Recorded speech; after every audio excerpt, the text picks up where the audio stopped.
John Rogers in Grand Rapids, Michigan. We're terribly sorry. We've had a catastrophic failure from one of our stations, the Zone. We don't know why, don't know how, don't know anything other than we hope we're on the air now. We really don't know that, but we're trying our best.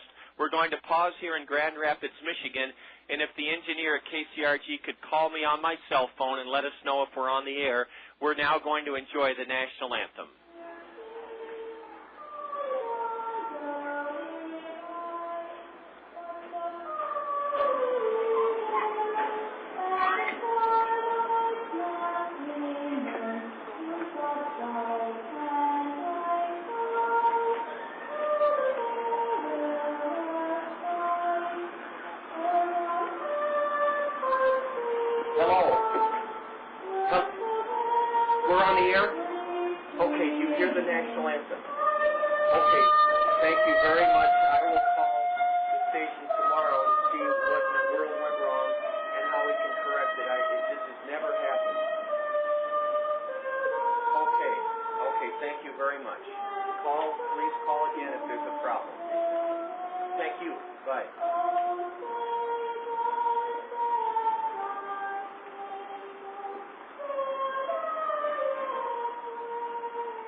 Grand Rapids, Michigan.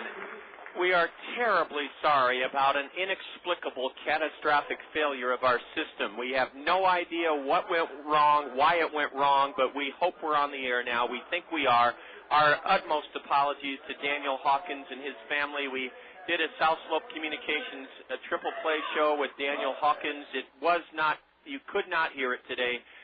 Very, very sorry. I have no idea what went wrong, but we'll proceed from here and bring you baseball on a beautiful Sunday afternoon, 87 degrees here in Grand Rapids. The series between the Kernels and the Whitecaps is even at a game apiece, and let's give you the Allen Motor Company Kernel starting lineup this afternoon. In center field, leading off, Brad Kuhn.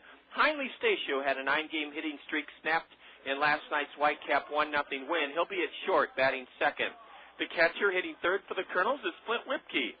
Jordan Renz will serve as the cleanup batter. Jordan is in right field. Josh Davies at first base today will hit fifth. Batting sixth at third base, Dallas Morris.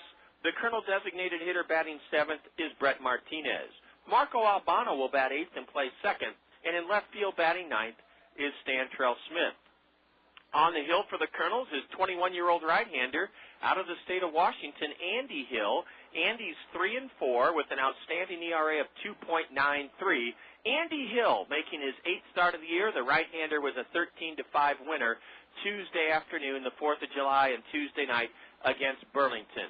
We're ready for baseball, and Luke French is on the hill for the West Michigan Whitecaps. He's a southpaw, and he has a record of 7-4. Luke French was a 5-3 winner his last time out. That was on the 4th of July. In Lansing, Michigan, he went 6 innings, allowed 3 runs to the Lugnuts on 9 hits, struck out 4, walked none. A 6'3", 220-pound lefty, Luke French, is from Colorado. And we're ready for baseball. The game's first pitch, Brad Kuhn takes it inside for ball 1. Brad was 0 for 3 last night, walked with 2 outs in the 3rd inning, stole his league-leading 33rd base.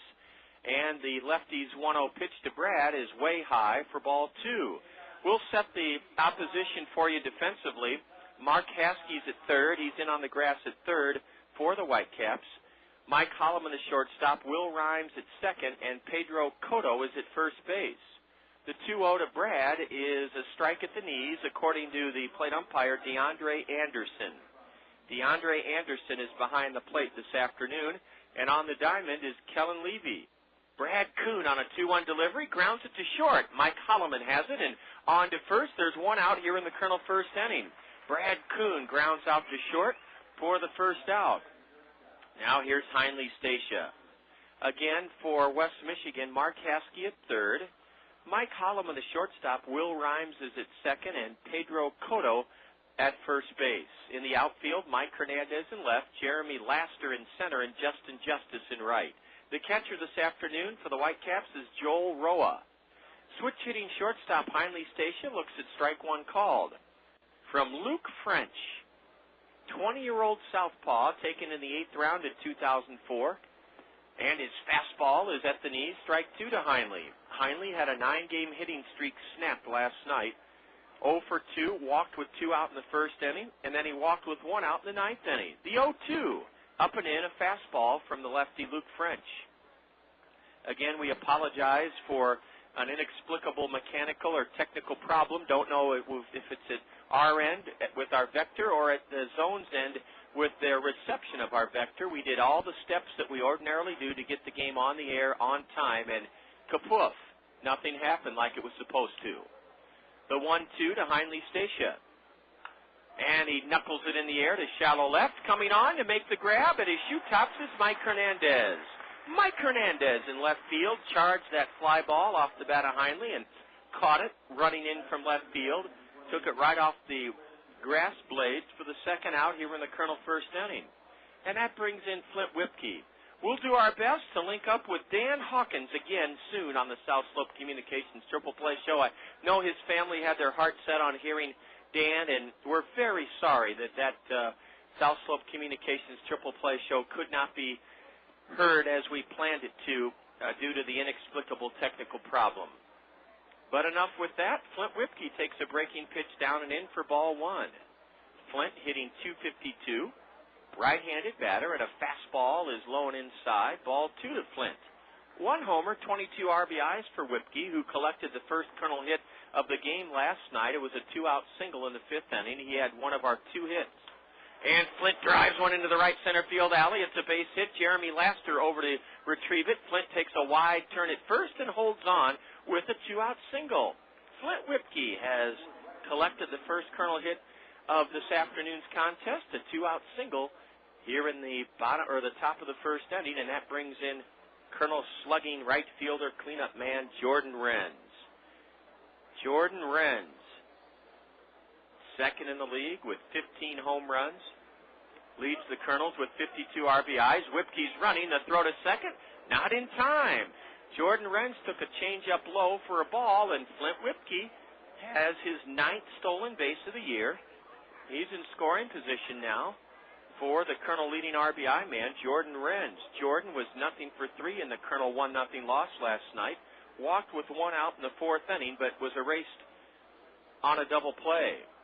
Ball 2 in the dirt. Joel Roa tries to charge through Jordan Renz to find the pitch, and Joel Roa found it before Flint Whipke could advance from second to third. It is a wonderful 87-degree afternoon here in Grand Rapids, where the Kernels won 7-0 Friday night to break a Whitecap 8-game winning streak and extend their own winning streak to 5. And then the Whitecaps shackled the Kernels on just 2 hits last night and won 1-0.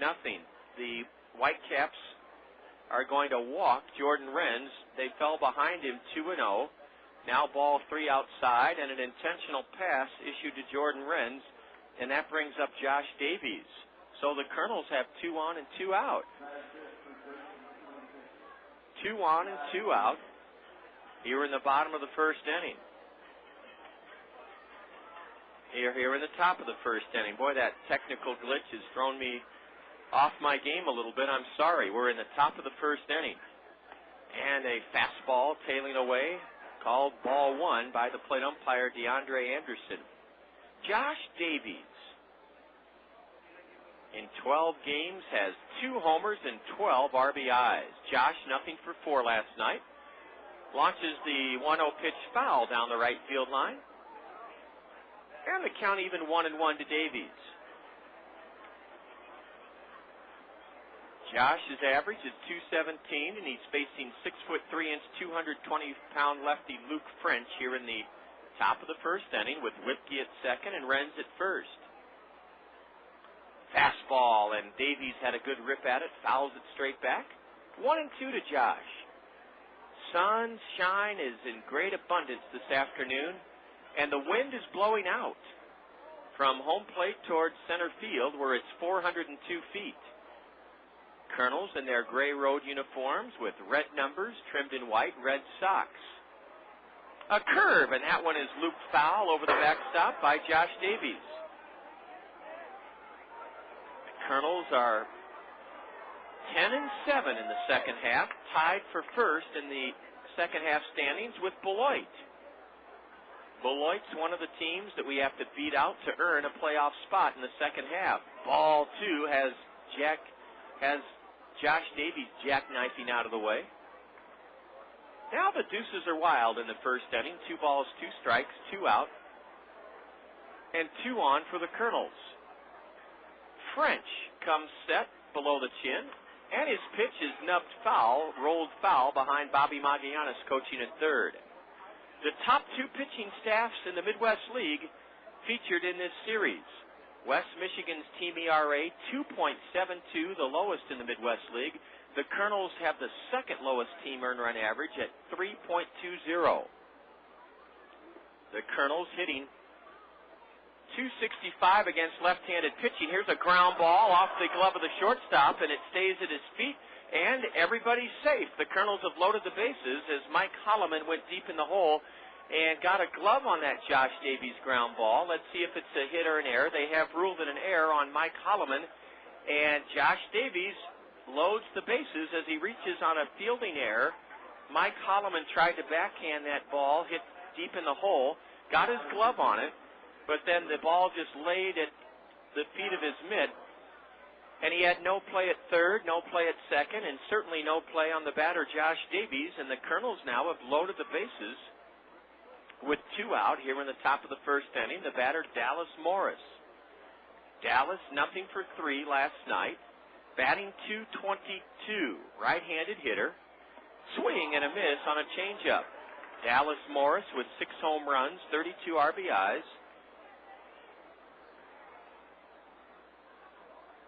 Batting in a 2-out, bases-loaded first inning situation here. The 0-1 from French is high and outside for a ball. Luke French pitched against us April 18th at Veterans Memorial Stadium. Went 6 innings, allowed 2 runs on 6 hits, struck out 3, walked none. He was a 4-1 loser. Nick Adenhart beat Luke French in our ballpark back on April 18th. Morris fouls one high up into the air. That one conks into the newly installed balcony seats of the suites here at Fifth Third Ballpark and then lands down below. It's 1-2 to Dallas Morris. Whipke at third, Renz at second, Josh Davies at first. French got the first 2 Kernels, Kuhn and Stacia, but then a base hit by Flint Whipke. He stole second. Renz was walked intentionally. Davies reached on an error by the shortstop, and now Dallas Morris launches the 1-2 pitch foul over the first base stands. There's no grandstand roof here at Fifth Third Ballpark, so all the fans are basking in the warmth of the 87-degree sunshine. The next bases-loaded pitch to Dallas. Ooh, it just missed low. The Whitecaps thought they had Dallas struck out on a changeup, but DeAndre Anderson said it was downstairs, and it's now 2-2 to Dallas. Morris, a right-handed batter who hit .302 with the Orem Owls last year, with 9 homers and 52 runs driven in. The bases loaded 2-2. Smacked at third off the third baseman's glove. 1 run is in. Whipke. Here comes Renz. Jordan scores. On to third, Josh Davies. And into second, Dallas Morris. Dallas Morris comes through with a huge 2-out 2-run single as he lined it off the glove of Mark Haskey down the left field line. Whipke came home from third, followed by Jordan Renz from second. Josh Davies went all the way from first to third, and Dallas Morris pulled into second with a huge 2-out, 2-run double, giving the Kernels a 2-0 lead here in the top of the first inning. Big hit for Dallas Morris. Now ball 1 sails outside to Brett Martinez. The Kernels have struck for a pair with 2 out here in the top of the first inning. Brett Martinez didn't play last night. He's batting with 2 runners in scoring position and 2 out, and Luke French's changeup is low for ball 2. Brett Martinez, .223 hitter, 2 homers, 24 RBIs for Brett. Right-handed batter with an open stance. The 2-0 from French is outside, ball 3. Dallas Morris's line drive went off the glove of Mark Haskey. Dallas hit it so hard, Haskey leapt up in the air, got a glove on it, and then it deflected and went down the left field line for a 2-run double. Ooh, a 3-0 pitch to Martinez, and he pops it up to first. Behind first, staggering and making the catch in shallow right is Pedro Cotto. Well, Brett Martinez was given the green light on a 3-0 pitch, and he pops out to first base. Ooh, that hurts. But what doesn't hurt is the Colonel 2-out, 2-run double by Dallas Morris. 2 runs in the first for the Colonels on 2 hits, a walk, a stolen base, 1 Whitecap error, and the Colonels leave 2 men aboard. And after 1 half inning, Andy Hill, the Colonel starter this afternoon, has a lead with which to work. After 1 half inning, it's the Colonels 2 and the Whitecaps coming to bat.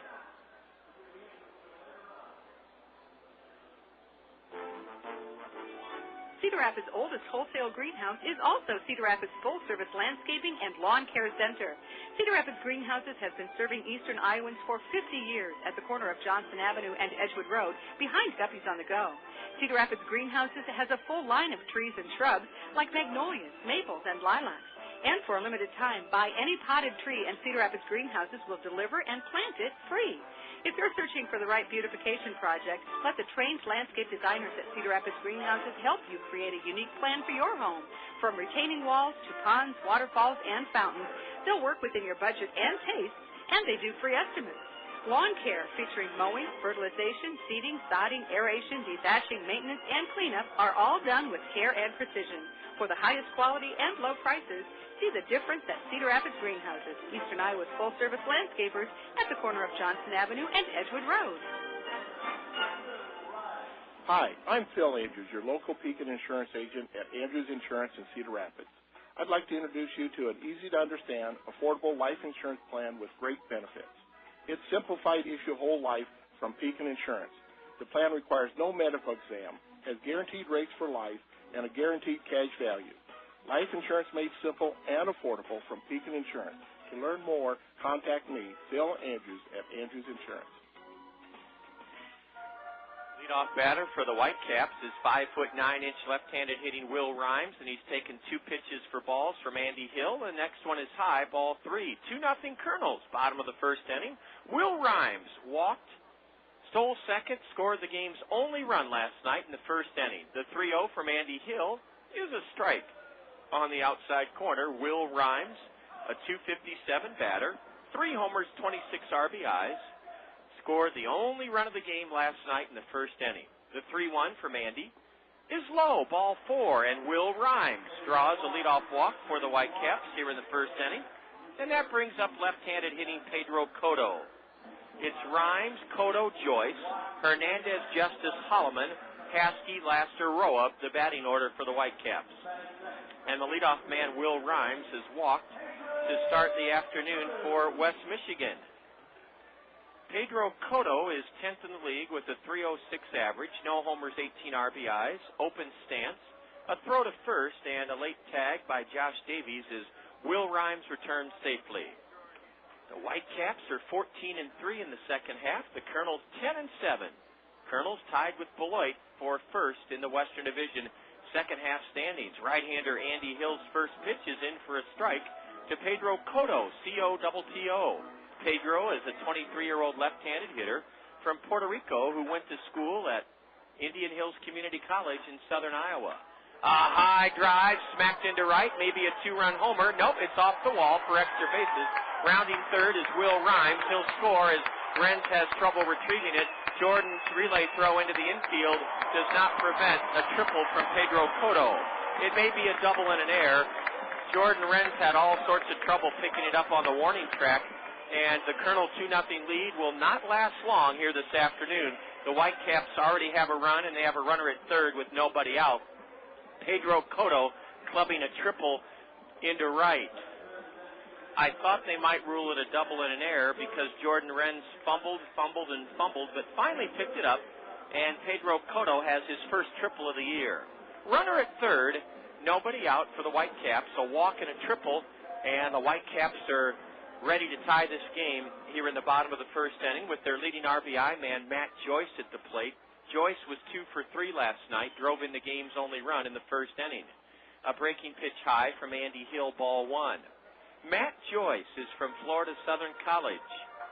His bouncer over the hill in the first inning against Stephen Merrick was his 53rd RBI of the year. Ball 2 outside, a fastball. 2-1 Kernels here in the bottom of the first inning. The Whitecaps have the tying run at third with nobody out. Brad Kuhn playing Matt Joyce to hit the other way in center. That's where he hits it, into center. Kuhn on the run, dives, can't get it. It's a base hit. Matt Joyce will try for second. The throw by Smith, not in time. 2-2 our score. The Colonel 2-0 lead lasted about 4 minutes. The 2-0 lead lasted about 4 minutes. Matt Joyce clubbing a double in front of Brad Kuhn, who dove valiantly to try to catch it, but it skipped by him to Stantrell Smith. Stantrell's throw to second, not in time to get Matt Joyce, and the Whitecaps and Kernels are tied here in the bottom of the first inning. 2-2. Whitecaps have the go-ahead run at second with nobody out. Boy, that's tough when you get a lead, and then the very next inning, the next team comes out and ties it. You know what started this inning. It starts most big innings, a walk. A walk started the inning. Swing and a miss by Mike Hernandez. We may have some runs today as opposed to last night. West Michigan held us to 2 hits last night, won 1-0. And each team already has 2 hits today, and we're already tied 2-2 here in the bottom of the first inning. Mike Hernandez, right-handed batter, fouls a curveball off to the right, strike 2. Mike Hernandez hit into a pair of double plays and struck out twice last night, so it's a night he'll want to erase from his memory. Mike has had a great start with the Whitecaps after the Tigers signed him out of Oklahoma State. He's hitting .305. 7 homers, 33 driven in, a right-handed batter. Shortstop Heinley Stacia sneaks in behind the runner, Matt Joyce, at second, and that prompts Andy Hill to step off the rubber. Now Andy's ready, the 0-2. High and inside, ball 1, a fastball. Both pitchers struggling mightily here in the first inning.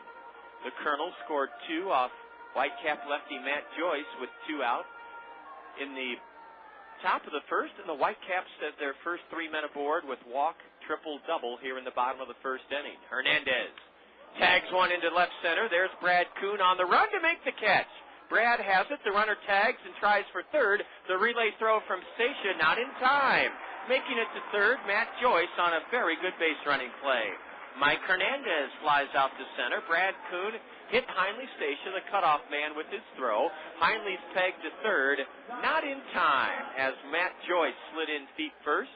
And the Whitecaps have the go-ahead run at third with 1 out. Out to the hill goes Flint Whipke. West Michigan's in their white home uniforms with black socks, black numbers, and the name Whitecaps scrawled across those all-white home uniforms. They do have a black stripe that runs down the side of their white trousers. They wear black socks, and they have their names on the back of their uniforms with those big black numbers. Andy Hill's fastball is low to Justin Justice. Justice has a great chance to give the Whitecaps the lead. The Colonel infield playing in at the corners with Morris and Davies at third at first, and up the middle, Stacia and Albano are playing at regular depth. Ball 2 is downstairs to Justin Justice. Justice batting .289. 3 homers, 43 RBIs. Justin was 1 for 3 last night. Justice hits it hard to second. Diving stop by Albano, who throws the batter out. And driving in the game's go-ahead run, Justin Justice. Justin Justice cracked it hard on 1 hop. Marco Albano dove to his right, took a hit away from Justice, who drives in his 44th run of the year. And West Michigan leads it now 3-2 here in the bottom of the first inning. Isn't that just like baseball last night? A 1-0 game, only 8 hits in the game, and already this afternoon a 3-2 game, and we're only in the first inning. Ball one outside to Mike Hollimon, the switch-hitting shortstop, the sixth man to bat here in the Whitecap three-run first inning. Let's see if Andy Hill can find his good stuff now. Stephen Merrick struggled early on last night and found his good stuff. Here's a high, towering fly ball way back and right. Looking up Renz, it's over his head off the wall. Rounding second, heading for third is Mike Hollimon. He'll make it with the second triple of the inning. Ooh, we're going to have some runs scored here today. Mike Hollimon with the third extra base hit of the inning off Kernel beleaguered starter Andy Hill. Belted it up high in the air. It got in the jet stream, the wind, and it carried it over Jordan Renz's head. And that's the third extra base hit of the inning for the Whitecaps. They have two triples and a double, and they lead it 3-2. Mike Hollimon with his fourth triple of the year. Now batting is Mark Haskey, left-handed batter. Haskey takes a strike called from Andy Hill. Lots of runs apparently will be scored this afternoon. We're in the bottom of the first inning, and it's 3-2 Whitecaps. Andy Hill goes into his full windup, and the 0-1 is outside to Mark Haskey. Haskey, a left-handed batter with a .236 average. No homers, 6 RBIs for Mark Haskey. Mark, 0 for 2, walked in the 8th inning last night. Haskey is from the University of Cincinnati, and he shoots the 2-0 pitch foul, or the 1-1 pitch foul, onto the grass slope seating berm down the left field line, and the count goes 1 ball, 2 strikes to Mark Haskey.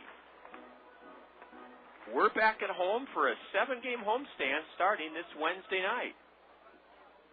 Breaking pitch, ground ball, base hit up the middle. It's 4-2 Whitecaps. Mark Haskey grounded it underneath the glove of Andy Hill. And the Whitecaps now will have their 8th man come to bat here in the first inning. West Michigan has obliterated a Kernel 2-0 lead, and they lead it now 4-2. Here comes Kernan Ronan, the Kernel pitching coach. Our pitching's been so good this season that you have to understand we're going to have a game like this every now and then where the Whitecaps are seeing the ball well, and everything Andy Hill has pitched up there has been hit hard.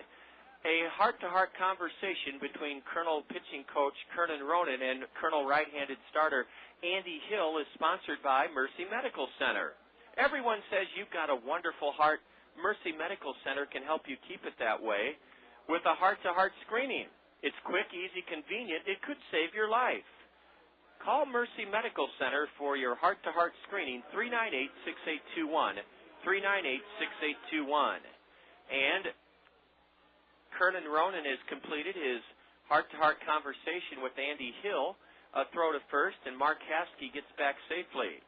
4 runs for the Whitecaps here in the first inning to wipe out a Kernel 2-0 lead. They lead it 4-2. Jeremy Laster takes low and in, ball 1. So both Andy Hill, the Kernel starter, and Luke French, the starter for the Whitecaps, have been forced to really make a lot of pitches here in the first inning.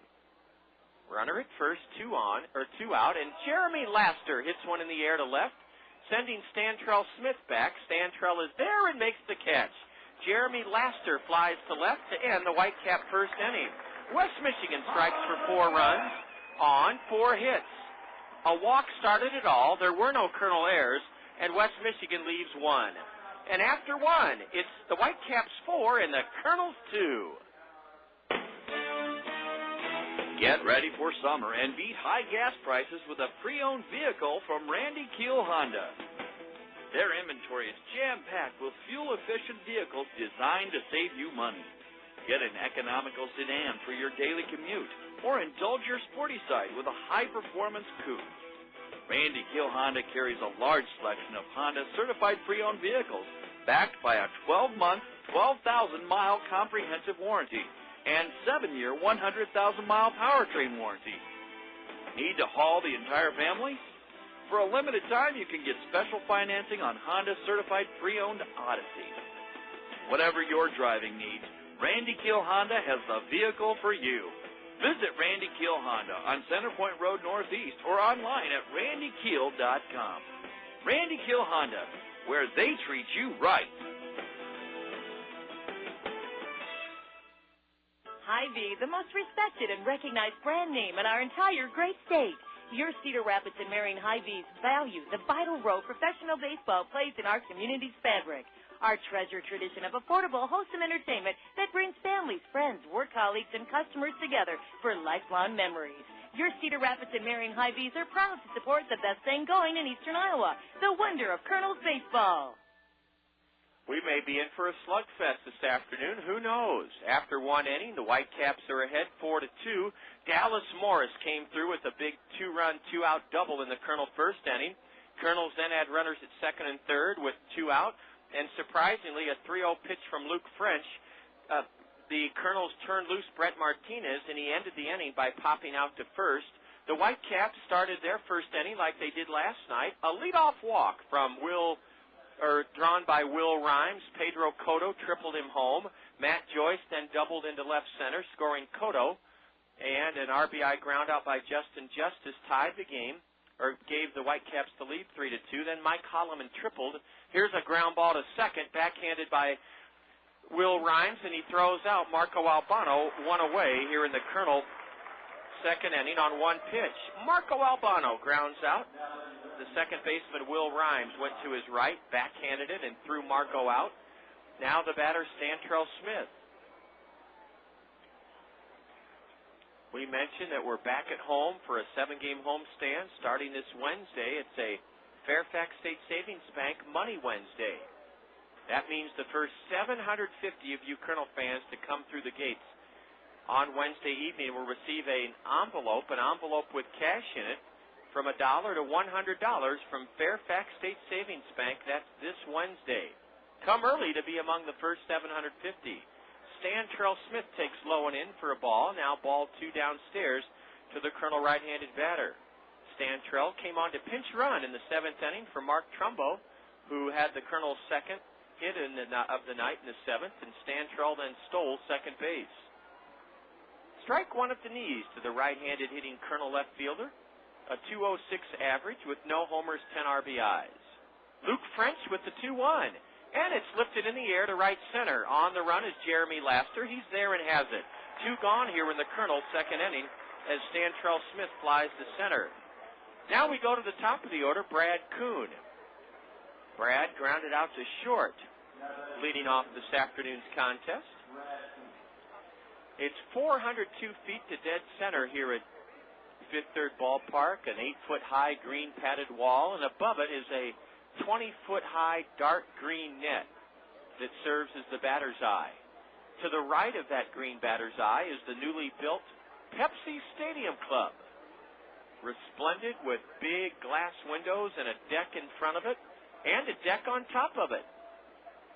Strike one to Brad. Now a check swing bouncer over the hill. Will Rhymes bare hands throws in time and hits Brad Kuhn on a bang-bang play. The Kernels go down in order in the top of the second inning. A check swing bouncer over the mound. Will Rhymes has made all the great plays in the field for the Whitecaps, who have the upper hand in this one. The Kernels go in order in the top of the second inning, and after an inning and a half, it's 4-2 West Michigan. Pepsi Smash gets you closer to your favorite artist every day. Together with Yahoo Music, Pepsi Smash is online in a big way at PepsiSmash.com. It's unexpected, it's personal, and it's all made possible by Pepsi. Hey, it's Mary J. Blige, and here's the latest cut off my album, The Breakthrough.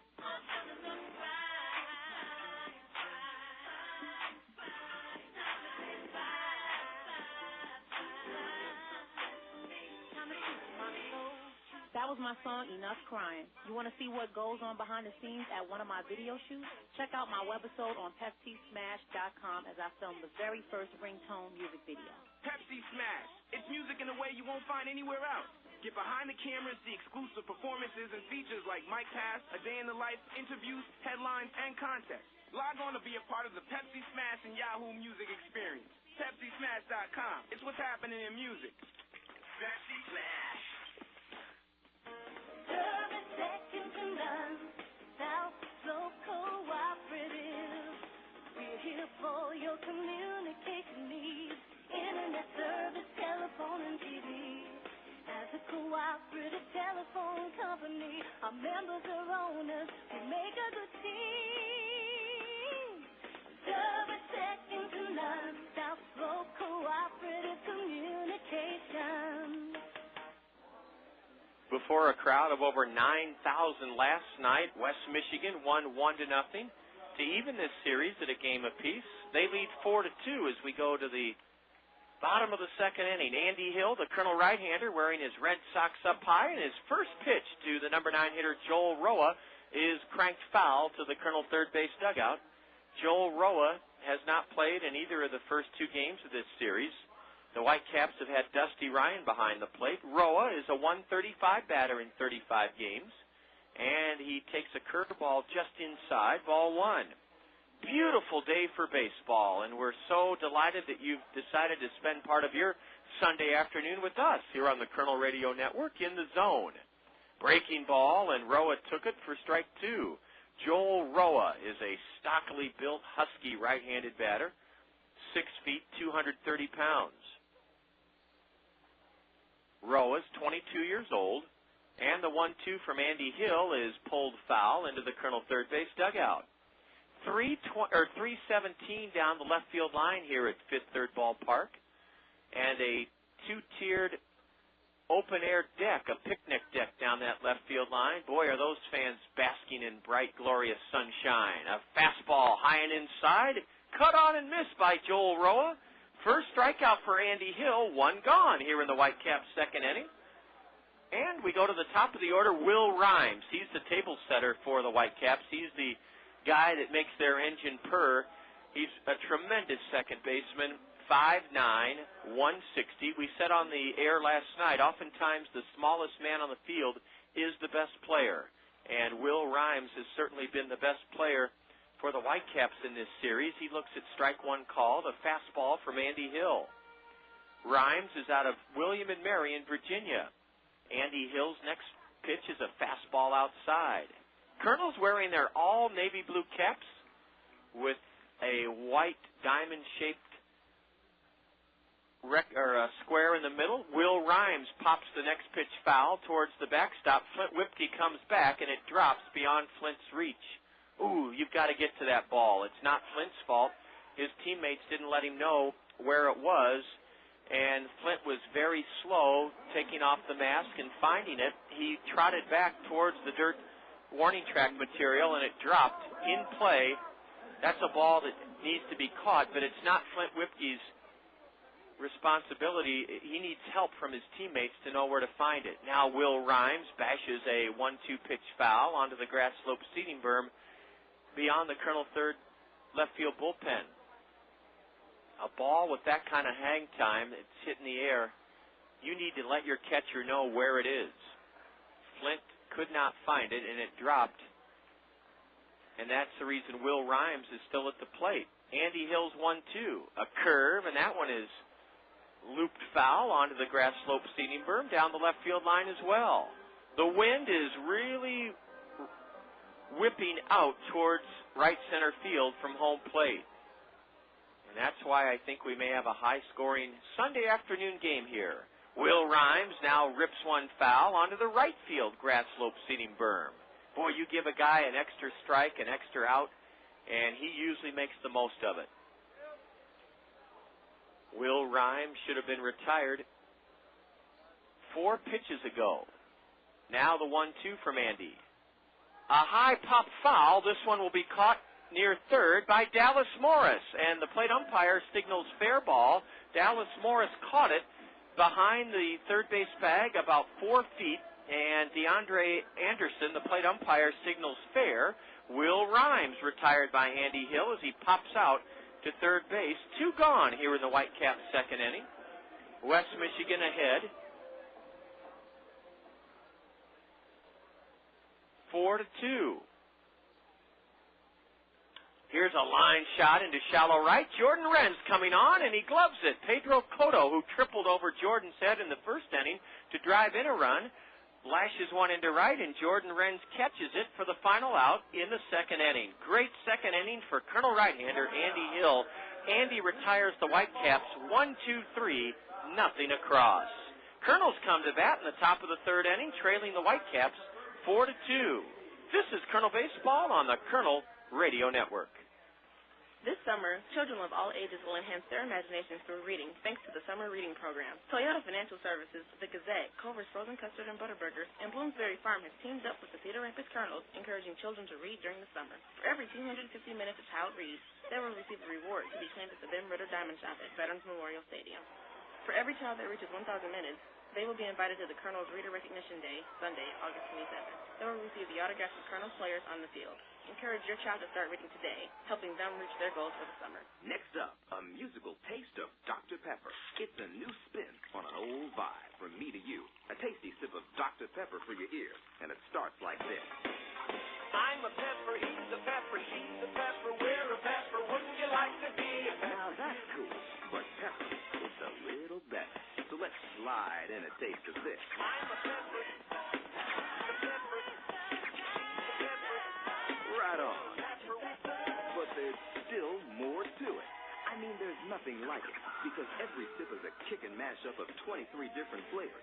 So for the true taste of Dr. Pepper, we dial it up even more. I'm a pepper. Ha! You know it. With 23 flavors mixed into one full taste, every sip is a cool mix of music to your mouth. Dr. Pepper, there's more to it.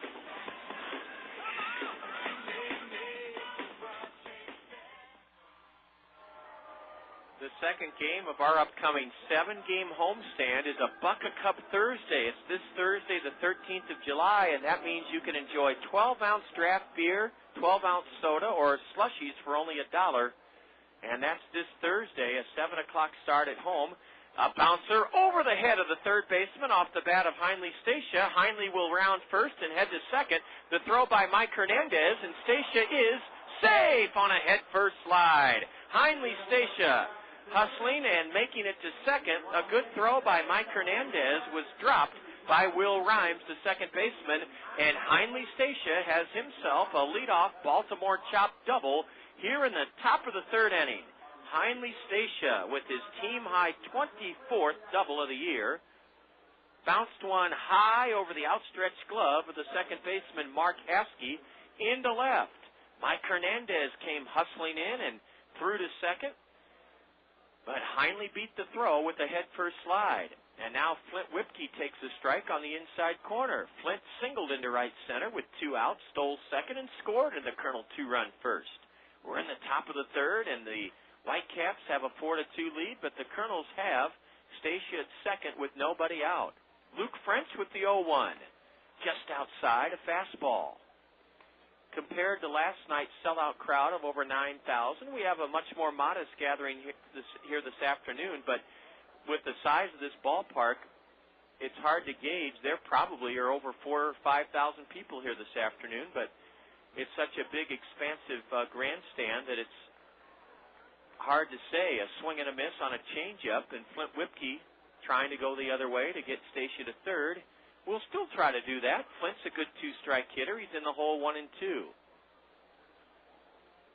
The 20-year-old southpaw from the Denver, Colorado area delivers. High and away, ball 2. There are 9 rows of red box seats here at Fifth Third Ballpark, and then an aisle, and then 15 rows of aluminum back bleachers. And I would say the grandstand is about a third full this afternoon on this gorgeous sunny Sunday afternoon. The 2-2 to Flint. Base hit into right. Heinley Stacia had to wait to see if the ball would be caught by the first baseman, so Bobby Magianis holds Heinley wisely at third, and the Kernels are on the comeback trail. Flint Whipke's 2 for 2. Flint's a very good 2-strike hitter, and he took that 2-2 pitch the other way and laced it to the right of the first baseman, Pedro Cotto. Heinley Stacia had to make sure that Flint's line drive got by Cotto. It did, and thus Heinley sped to third, and was held there by Bobby Magianis, and the Kernels have runners at the corners with nobody out, and cleanup batter Jordan Renz at the plate. Tyne runs aboard for the Kernels at the corners for Jordan Renz, who was walked intentionally and scored in the Kernel 2-run first. A throw to first, and Flint Whipke, who swiped his 9th base of the year in the first inning, returns standing up.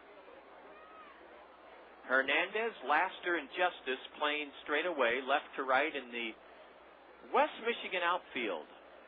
Lefty Luke French steps off the rubber. Now he's back on the slab, and he comes set just below the chin. Swing and a miss by Jordan Renz on a fastball. Friday night at home, it's Pat McGrath used car giveaway. 3 of you lucky Kernel fans will drive away in a used car from Pat McGrath Chevyland if you're 18 years or older. That, along with the Milling Company Armed Forces Jersey Night on Friday. The Kernels will be wearing camouflage jerseys sponsored by the Milling Company, and those jerseys will be auctioned off during the game on Friday night. There'll be a 21-gun salute before the game and a Chinook helicopter flyover, weather permitting. Also a big Boy Scout campout. Whipke running, the throw to second, goes into center field, and coming home to score is Heinle Stacia. A stolen base for Whipke, and a throwing error by the catcher Joel Roa went underneath the glove. His throw went underneath the glove of the second baseman Will Rhymes, and Flint Whipke steals second. The peg by Joel Roa went into center field, and Heinle Stacia scores to make it a 4-3 Whitecap lead. It is both a stolen base and a throwing error that has pulled the Kernels to within 1 run of the Whitecaps here in the top of the 3rd inning. Now an opportunity for Jordan Renz to advance the tying run. Whipke over to third. The 0-2 to Jordan. A towering pop-up down the third baseline, chased by Mark Haskey, and he can't get there. Haskey collides with Mike Hollimon, and both are getting up slowly on the grass in front of the Kernel left field bullpen. A towering pop fly down the left field line by Jordan Renz, chased by Mark Haskey, the third baseman, along with the shortstop Hollimon, and they clipped each other going toward the Kernel left field bullpen. The ball fell, and it's still 0-2 to Jordan Renz. Flint Whipke's the tying run at second. He has stolen 2 bases this afternoon. The Kernels lead the Midwest League with 116 stolen bases. The Southpaw's 0-2 to Jordan is way outside, a fastball. 4-3 Whitecaps were in the top of the 3rd inning.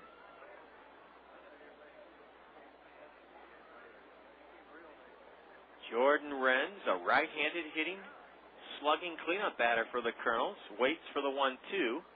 And swings and misses, strike 3. That's the first strikeout this afternoon for Luke French. It looked like a slider, and Jordan had a very good look at it and a good cut. He just couldn't connect. So there's 1 out here in the Kernel 3rd, and they'll take a base hit from either Josh Davies or Dallas Morris if the Kernels are going to tie this game here in the 3rd inning.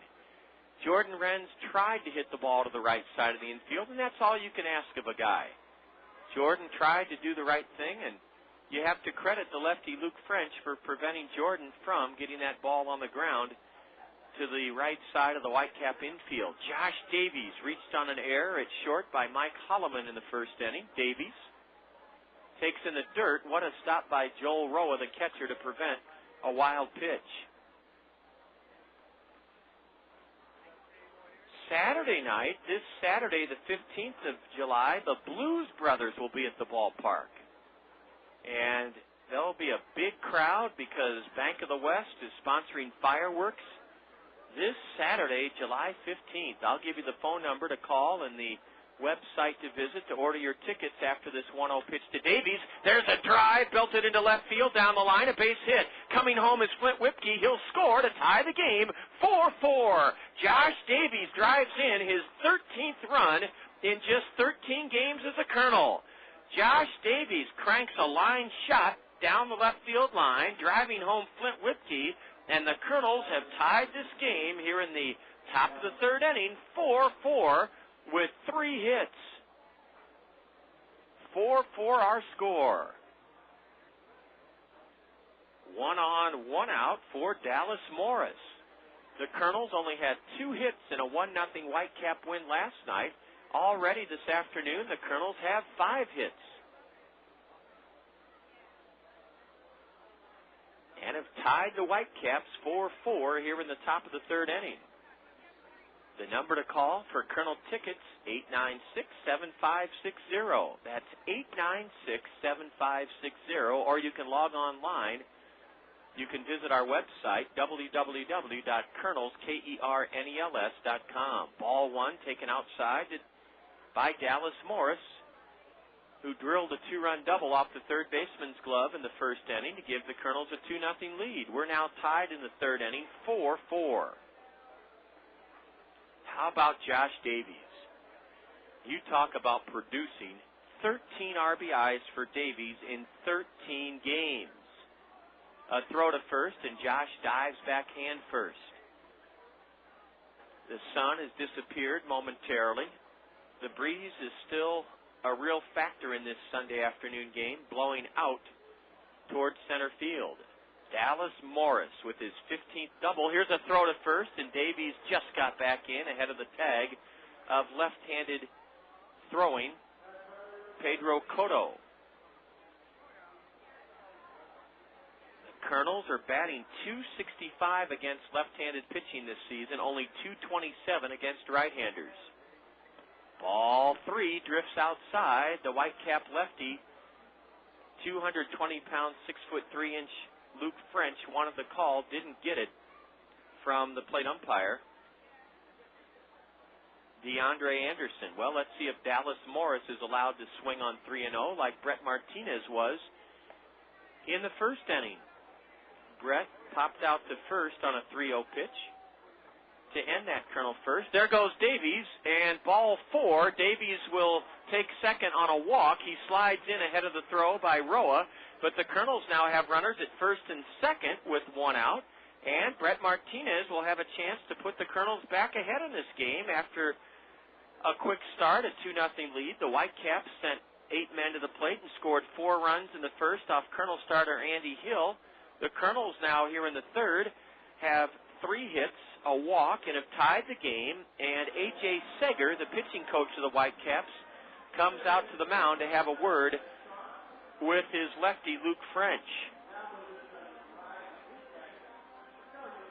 The Kernels start play today with a record of 10-7, tied with Beloit. Also 10-7 are Kane County and Peoria, but we really don't figure them into the equation when it comes to making a second half playoff drive because the Cougars and Chiefs already qualified for the playoffs, so they don't figure into the formula. So it's the Kernels and Beloit at 10-7. The swing of the Quad Cities is 2 games out. They're 8-9. Then Burlington 6-11.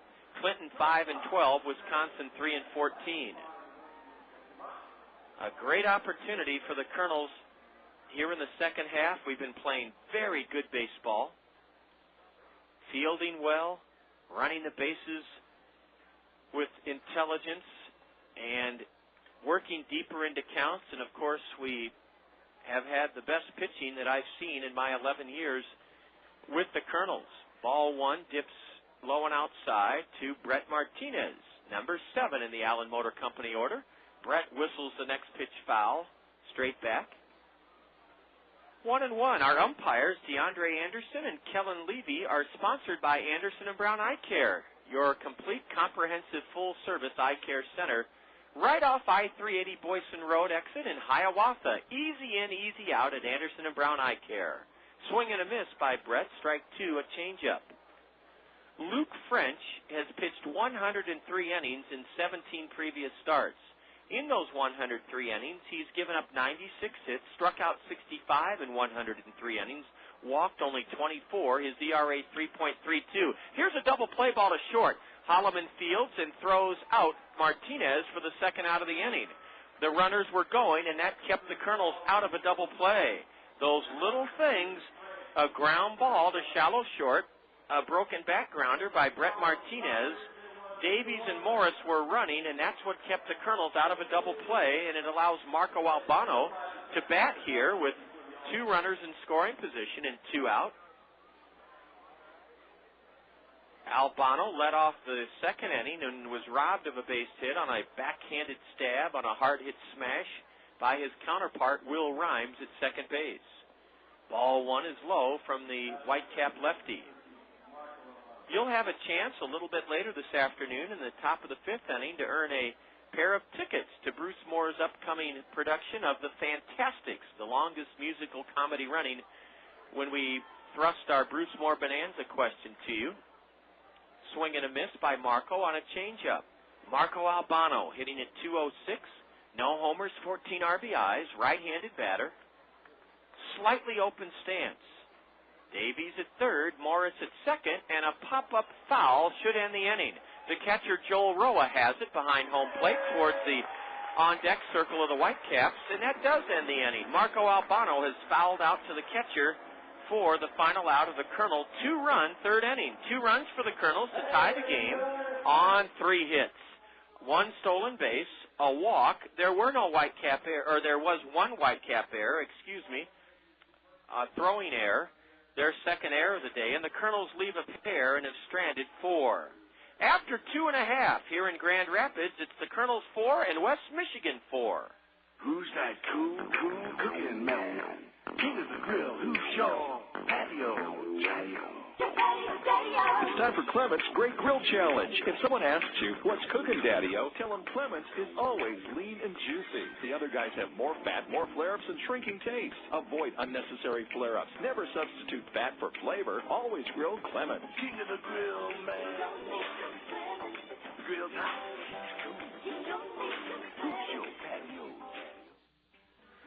Peck's Flower and Garden Shop has the best fresh, colorful flowers and blooming plants in eastern Iowa. Peck's has been serving our area for 50 years, since 1956. They're family-owned, and they have all the expert advice free that'll help make your fresh, colorful flowers and blooming plants grow their best. Peck's is your year-round garden center, nursery and landscape center, plant and flower headquarters. Stop in often this summer. Peck's is open until 8 o'clock on weeknights. They're open until 5 o'clock on weekends. Peck's Flower Shop Garden Center, Nursery and Landscaping at the corner of Blair's Ferry and Edgewood Road, northeast. Whether it's a single flower or an entire blooming arrangement, a single houseplant or a complete landscaping makeover of your yard, Peck's can do it all. Peck's Flower Shop and Garden Center. Oh, that's an inspiring message from Peck's. When you think about colorful, fresh flowers and blooming plants, of course, you think of Peck's first. Here's a bunt up the third base side. It rolls foul. Knocked foul by Dallas Morris, the charging Kernel third baseman. Trying to bunt his way on was Matt Joyce. Matt Joyce drove in the game's only run in the first inning last night in a Whitecap 1-0 win. Joyce dumped a double in front of the diving Kernel center fielder Brad Kuhn. Drove in a run with that double and scored in the Whitecap 4-run first inning. We're in the bottom of the third, and the game is a 4-4 tie. We'll be taking you around the big leagues as the Whitecaps bat here in the bottom of the third. Our first look at the State Farm Major League Scoreboard. It's sponsored by State Farm Insurance agents Gary Shubat, Dale Thompson, Brad Dunn, and Al Shetler. Ball 1 is high to left-handed hitting Matt Joyce. He drives one in the air that's tailing away from Dallas Morris, the third baseman. It lands on top of the Kernel third base dugout. Strike 2 to Matt Joyce. We'll begin in the American League this afternoon. On the State Farm Major League Scoreboard, in the top of the 6th inning at Jacobs Field, the Indians hold a 4-3 lead over Baltimore. They were in the bottom of the 5th inning at Tropicana Field in St. Petersburg, with the Yankees leading the Devil Rays 5-3. Matt Joyce ready for Andy Hill's 1-2 pitch. It's low, 4-2.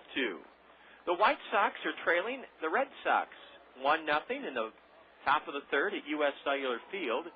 The Twins own a 2-0 lead over the Rangers. That game is in the bottom of the third at Ameriquest Field in Arlington. The 2-2 to Matt Joyce. Low and in, ball 3. In the top of the second inning in the American League, Toronto is ahead of the Royals 4-0. Top of the second at Kauffman Stadium, Toronto 4, the Royals nothing. The payoff pitch to Joyce, a bouncer to first. Past Josh Davies, it took a bad hop.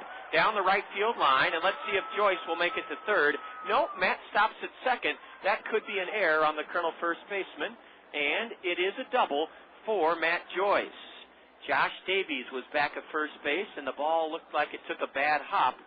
Skipped by Josh Davies down the right field line, and Matt Joyce is 2 for 2 with a pair of doubles. And I'm glad Andy Hill made him put the ball in play. Even though Joyce is the go-ahead run at second with nobody out here in the third, Andy Hill made him hit the ball. Later this afternoon, our parent club, the Angels, try to take a series from Oakland at the Coliseum. Angels lead that series 2-1. A dandy Yellowhammer drops in for a strike to Mike Hernandez, who flew out to center in the first inning. Go-ahead run at second for the Whitecaps here in the third. Nobody out. Later this afternoon, the Tigers will try to sweep the Mariners in Seattle. Here's a high pop fly down the line and right. This is trouble. Jordan Renz gets to it, makes the catch. Tagging at second is Matt Joyce. Joyce races to third ahead of the throw from Jordan Renz. Mike Hernandez gets the go-ahead run to third with a fly ball out to right. Boy, the Whitecaps, you can see why they have the best record in the Midwest League, 55-29. They do all those little things the right way. With a runner at second and nobody out, Mike Hernandez hit it high in the air to right.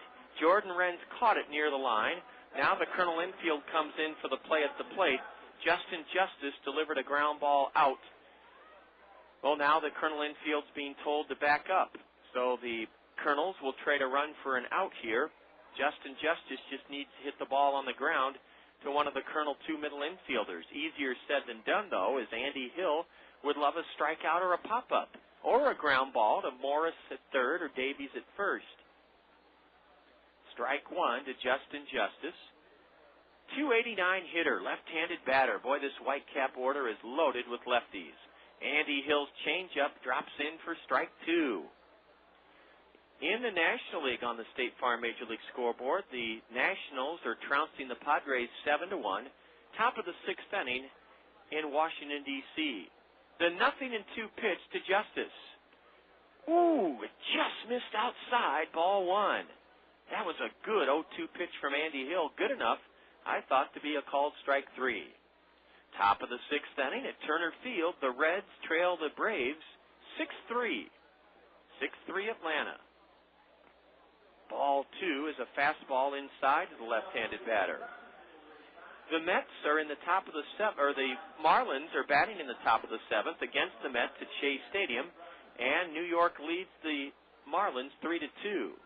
Andy Hill's 2-2. Ooh, just low a changeup, ball three. It was 0-2, now it's 3-2 to Justin Justice. Top of the fourth inning at Citizens Bank Ballpark, the Pirates and Phillies are tied 3-3. Cubs trail the Brewers 2-1 in the bottom of the third at Miller Park. Here's the payoff pitch to Justice. A high fly ball into deep center will give the Whitecaps the lead. Brad Kuhn has it. Trotting home from third is Matt Joyce, and West Michigan leads it on a sacrifice fly to center by Justin Justice. 4-3 Whitecaps. What did we say about those little things? They get a leadoff double, advance the man to third, and then score him on a sacrifice fly. That's winning baseball. That's why the Whitecaps have won 14 of 17 in the second half. Again, the Brewers lead the Cubs 2-1 in the bottom of the third at Miller Park. Later this afternoon, it's Arizona and the Rockies at Coors Field in Denver. The Giants and Dodgers will play at Dodger Stadium, and tonight, you'll hear it right here in the zone, the Cardinals and Astros at Minute Maid Park. Ball one outside to Mike Hollimon. Now Andy Hill's fastball is low for ball two. That complete look at the State Farm Major League scoreboard brought to you by State Farm Insurance Agents Gary Shubat, Al Shetler, Brad Dunn, and Dale Thompson. Ball three, low and outside to Hollimon. Mike tripled and scored in that four-run Whitecap first inning. The 3-0 from Andy Hill is ball four, high and outside. So a two-out walk issued by the Kernel right-hander, his second walk of the day. And the Whitecaps now bring up left-handed hitting Mark Haskey. West Michigan's without their star player, Cameron Maben. He didn't play last night, and he won't play here today. He'll play at PNC Park in Pittsburgh, the Futures game that begins, or has begun. It's about 6 minutes old, and you may be tuned into Kernel Baseball here on ESPN Radio 1600 KCRG, and you may be watching the Futures game from Pittsburgh featuring former Colonel Howie Kendrick, Nick Adenhart, and former Colonel manager Todd Klaus. Andy Hill delivers high, a fastball, ball one to Mark Haskey. Haskey grounded a RBI single through the box to cap a 4-run first inning for West Michigan. They lead it 5-4 here in the bottom of the third.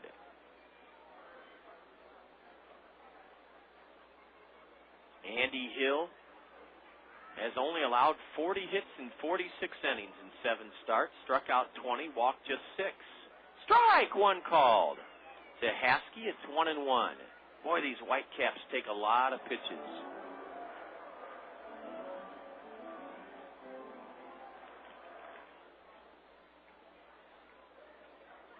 Hollimon's running, and a ground ball base hit into right will send Hollimon to third base without a play. Jordan Renz gloves it and gets it back in to Stacia at second base.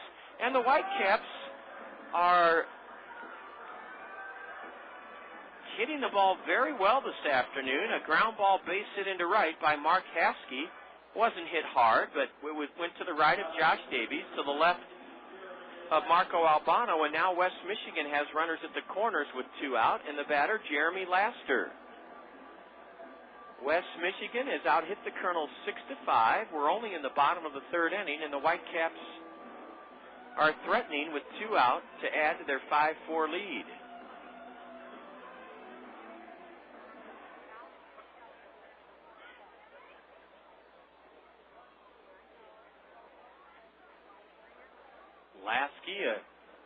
Laster, a right-handed batter, and Jeremy swings and tips the first pitch foul into the glove of the Kernel catcher, Flint Whipke. First and third for the Whitecaps. 2 out. Bottom of the third inning. West Michigan is 27-16 at home this season. 27-16. They're 16-11 in one-run games, and 8-0 on the road in the second half. A breaking pitch is low from Andy Hill. Ball one to Jeremy Laster, a .212 hitter in 44 games, 4 homers, 15 RBIs. Right-handed batter who looks at a beautiful changeup for strike 2. Jeremy spells his first name Jeramy. Jeramy. Laster, Laster. Open stance, in the hole, 1-2. And ball 2 is in the dirt. Laster reached on an infield single with 1 out in the 7th inning last night to load the bases, but lefty Mike Pete came in, and Mike Pete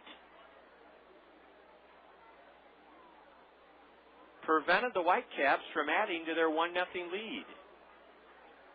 The 2-2 is popped foul. That one will reach the aluminum back reserve seats. To the right side,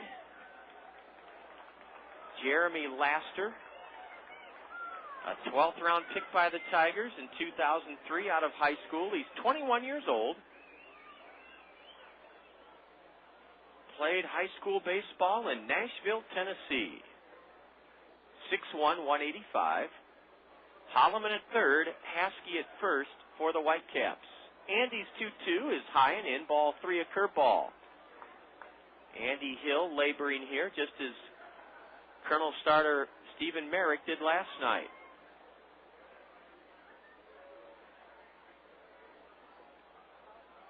Now the payoff pitch. A towering pop foul. This will not be an easy play for Dallas Morris. He and Heinley Stacia come together. Heinley Stacia backpedaling, falls down on his rump, but holds on a high pop foul off the bat of Jeremy Laster. Heinley Stacia came to the aid of Dallas Morris, and Heinley made a very tough play on this windy Sunday afternoon. Heinley caught the foul pop down the left field line beyond third base by about 45 feet, and that ends the Whitecap third inning. West Michigan scores a run to take the lead on 2 hits, a walk. There were no Colonel errors, and the Whitecaps leave 2 men on. They've stranded 3. The Kernels come to bat in the top of the fourth inning, and West Michigan has a 5-4 lead. The summer heat can be so oppressive unless you can keep your cool. Who do you call when your cooling system fails? Call on the A-Team at Ahern Plumbing and Heating. The A-Team can inspect and ensure that your cooling system is good to go when you need it most. 24 hours a day, rely on the A-Team from Ahern Plumbing and Heating. Call 393-4872. 393-4872 for Ahern Plumbing and Heating. Advanced Systems, the leader in office technology, is like a great baseball coach when it comes to office productivity. Advanced Systems makes the most of your team. They do it with the latest technology for office productivity from Canon. They're also like a great trainer. Advanced Systems Advanced Life Support makes sure your office equipment runs at peak levels and fixes it fast if things go wrong. Hit it over the fence with Canon technology from Advanced Systems. Call 832-8291. This is for the 21st century with Advanced Systems. Coffee works when it's important to you. Coffee works, let your work shine through. Quality coffee, we do it for less. Don't settle for second best. Coffee works, computer center. Coffee works, we do it better when you think of coffee. Think of Coffee Works. Coffee works, coffee works.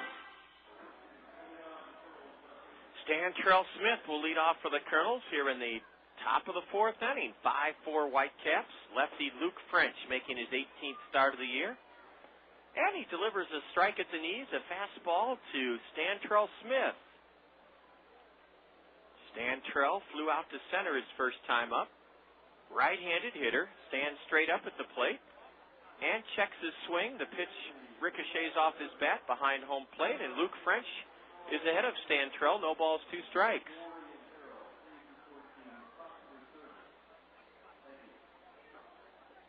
You can get a head start on our Bruce Moore Bonanza. Ball 1 in the dirt. We'll have it for you in the 5th inning. It's your chance to earn 2 tickets to Bruce Moore's upcoming production of the Fantastics in this month of July. And you'll find the answer to the Bruce Moore Bonanza on their website, www.brucemore.org, BRUCEMORE.org.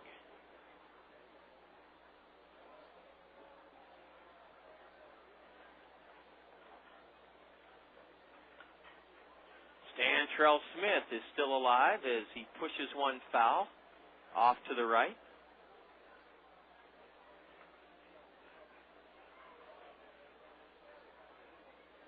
Oh boy, Andy Pantini, I'm sorry that Mike Pete didn't appear in your box score. He did pitch last night. Stan Terrell Smith is called out on a half swing by the first base umpire, a pitch down and in, and that's the second strikeout of the day for Luke French. 1 away here in the Kernel 4th inning. Our Director of Technology and Graphics, who's been a huge help to me, requesting whether I find, yes, Andy Pantini, if you're listening, Mike Pete sure did pitch last night. Here's a high drive smacked into right by Brad Kuhn, and drifting back and catching it is Justin Justice. Brad Kuhn lines out to deep right, 2 away here in the Kernel 4th inning.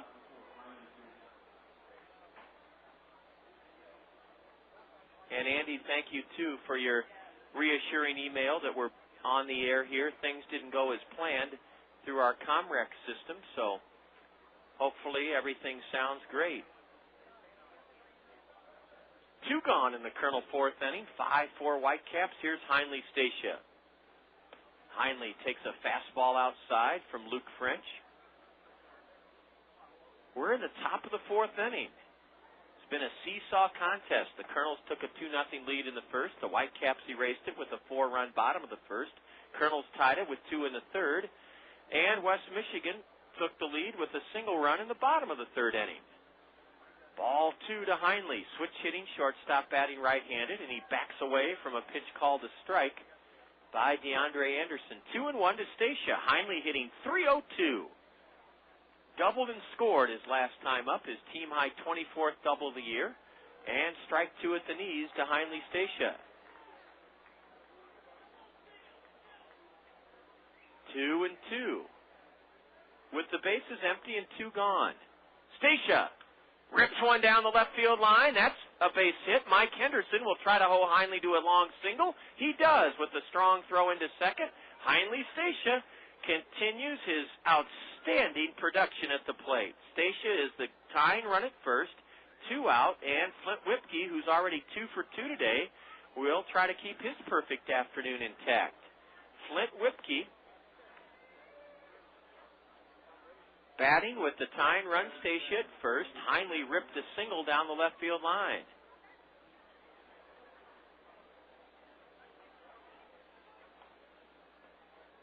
A throw to first, and Stacia returns safely. Well, will Heinle try to steal second and advance himself into scoring position? We'll see as the lefty comes set. Heinle not running, and ball 1 in the dirt to Flint Whipke. Great afternoon for baseball here in Grand Rapids.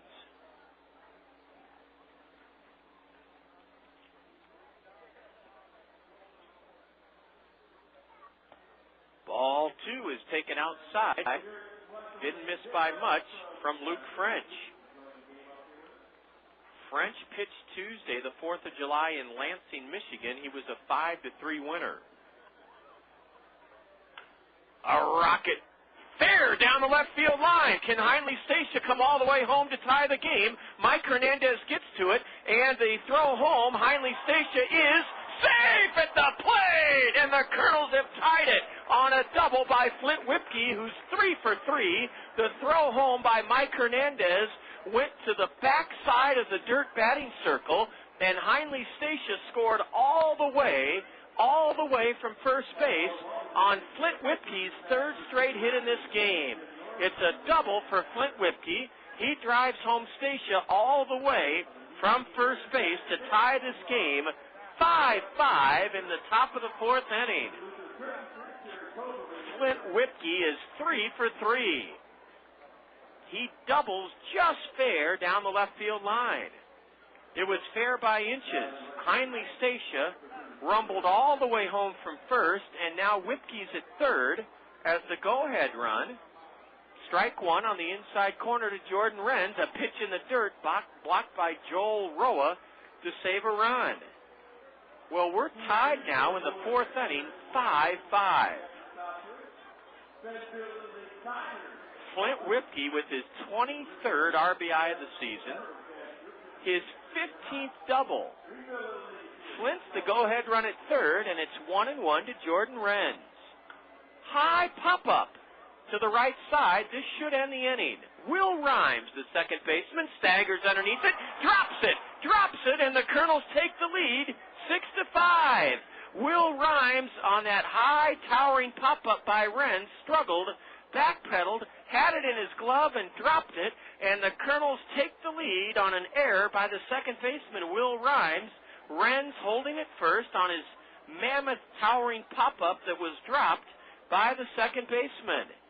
No RBI for Jordan, but he put the ball in play, and the Kernels lead it 5-4.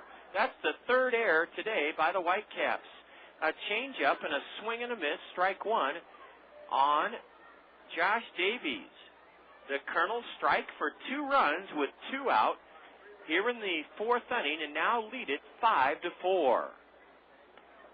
Or check that, 6-5. The Kernels lead it 6-5. Strike 2 on the inside corner to Josh Davies. Renz at first. Draws a throw. Jordan's back standing up.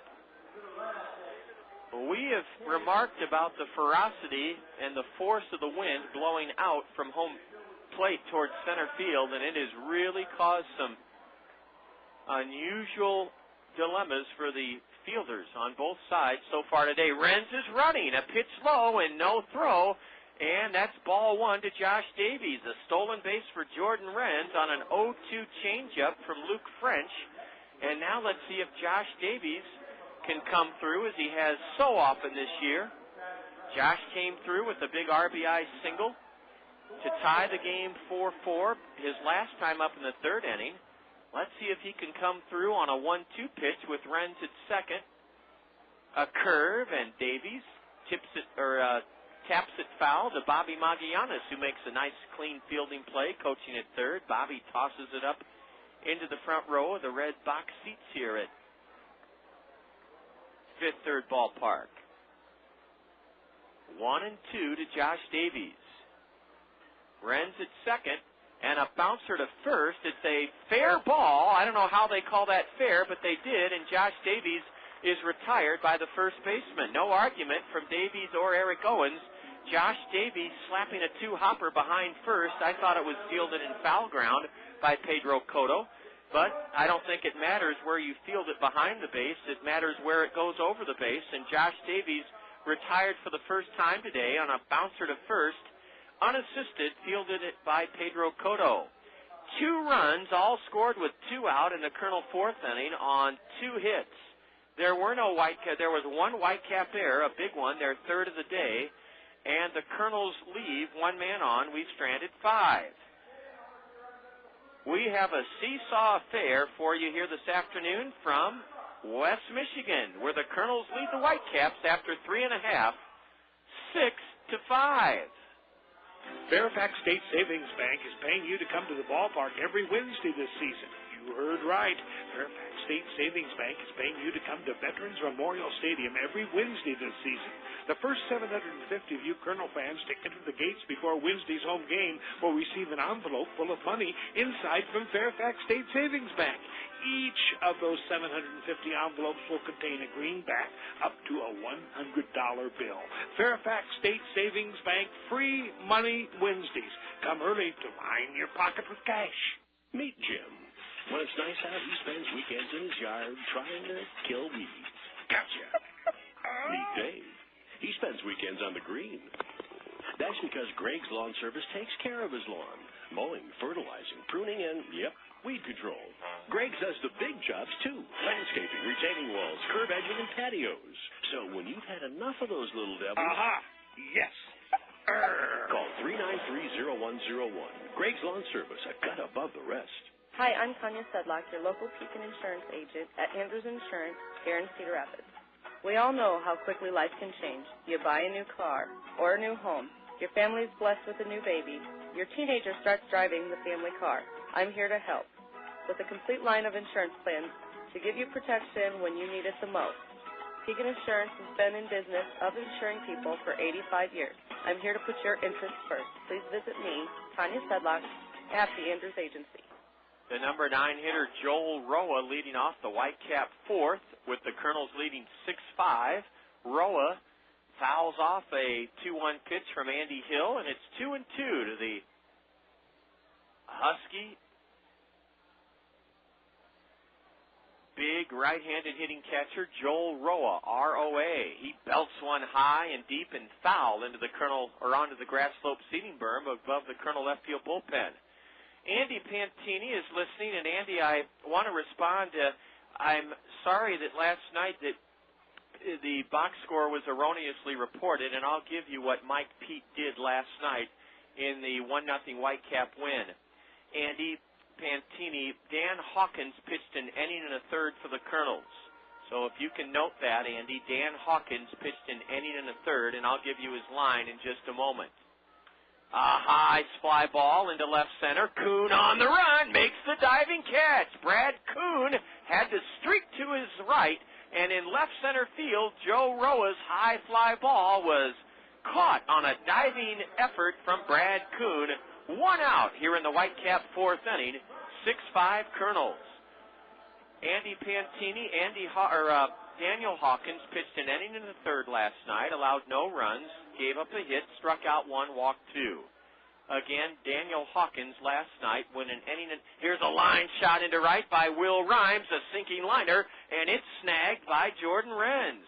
Will Rhymes hit it right on the button, but lines out to right. 2 gone here in the Whitecap fourth inning. 6-5 Kernels. Again, Dan Hawkins pitched last night. He went an inning and a third, gave up no runs, 1 hit, struck out 1, walked 2. Mike Pete went an inning and 2/3 for the Kernels. Mike Pete went an inning and 2/3, gave up no runs, no hits, no strikeouts, walked 1. And Andy Pantini, there's a fella here named Brian who you can call, and I'll bring this error to Brian's attention. Here's a base hit into left with 2 out by Pedro Cotto. Cotto dumps it into left. Stantrell Smith charges in and gets it back in. Pedro Cotto with a 2-out single went the other way and laced a base hit between Morris and Stacia in the air. And the hits are now even at 7 apiece. Kernels leading the Whitecaps 6-5. Mike Pete, Andy Pantini, did pitch in last night's game. He went an inning and 2/3, gave up no runs, no hits, struck out none, and walked 1. And I'll tell you what, Andy, I'll try to have Brian reach you. I'll give him both your cell number and your office number, and we'll try to help you out, Andy, since you've been a big help to us. Thank you, Andy. A 1-0 pitch is low to left-handed hitting Matt Joyce, who's doubled twice and scored twice. We have the makings of a slugfest here this afternoon. 6-5 Kernels. The Whitecaps have the tying run at first with 2 out. Andy Hill's fastball is in for a strike to the left-handed hitter Matt Joyce, who has 2 doubles today and has 18 on the year. Runner not going, and a bouncer to first. Josh Davies has it and races to the bag ahead of Matt Joyce to end the inning. Andy Hill prevents the Whitecaps from scoring in the bottom of the 4th inning and keeps the Kernel 1-run lead intact. No runs for West Michigan, 1 hit. There were no Kernel errors, and the Whitecaps strand a runner. They've left 4. And after 4, Kernel 6, West Michigan 5. Our Bruce Moore Bonanza questions coming up next here on the Kernel Radio Network. There's a lot you can do to satisfy your taste for Italian. You can marry one. Do you, Susan Smith, take Giuseppe Florentina? You can drive one. Or you can go to Zio Giano's and feast on Zio's homemade bread, pizzas, and pasta, authentically prepared in Zio Giano's famous Italian style. Zio Giano's for the hometown taste of Italy. Come to Zio Giano's, the pasta makes you Zio. Come to Zio Giano's for real Italiano. Come to Zio Giano's, the pasta. What do I get at Cost Cutters? Hey, my hair is my trademark. I gotta be able to count on a good cut and stuff to keep my hair looking thick, even if it's not. I get a good cut, no long wait, a smile, and a little something left over in my wallet. I get little trims that keep my hair long and healthy, and stuff to make it loose and curly one day, straight and sassy the next. With expert stylists trained in the latest trends and techniques and your favorite professional styling and hair care products, you'll always get what you're looking for at Cost Cutters. At Cost Cutters, you can always count on convenient, affordable, professional care and products that help you create just the style you want. At Cost Cutters, you'll always get a little more. What do I get at Cost Cutters? A slick, clean cut, great highlights, and a little wig from the hottest stylist I've ever seen. More of what you're looking for, just yourself. We go to the top of the 5th inning here in Grand Rapids, and the Whitecaps go to their bullpen. They bring in a right-hander, Matt Rush, R-U-S-C-H. Luke French, the lefty for the Whitecaps, went 4 innings, and he allowed 6 runs. I'll check to see how many were earned on 7 hits. The lefty French struck out 2 Kernels, and he walked 2. Matt Rush, a right-hander, takes over for West Michigan. And his first pitch is ripped foul into the backstop by Dallas Morris. Dallas has had a great day. A 2-run double with 2 out in the first that gave the Kernels a 2-0 lead. Then he walked in the 3rd. Ball 1 outside from right-hander Matt Rush. Top of the 5th inning. And we have a chance for you to earn yourself a pair of tickets to Bruce Moore's upcoming production of The Fantastics. Matt Rush misses low, and it's ball 2 to Dallas Morris. 6-5 Kernels here in the top of the 5th inning. You'll find the answer to our Bruce Moore Bonanza question on Bruce Moore's website, www.brucemore.org.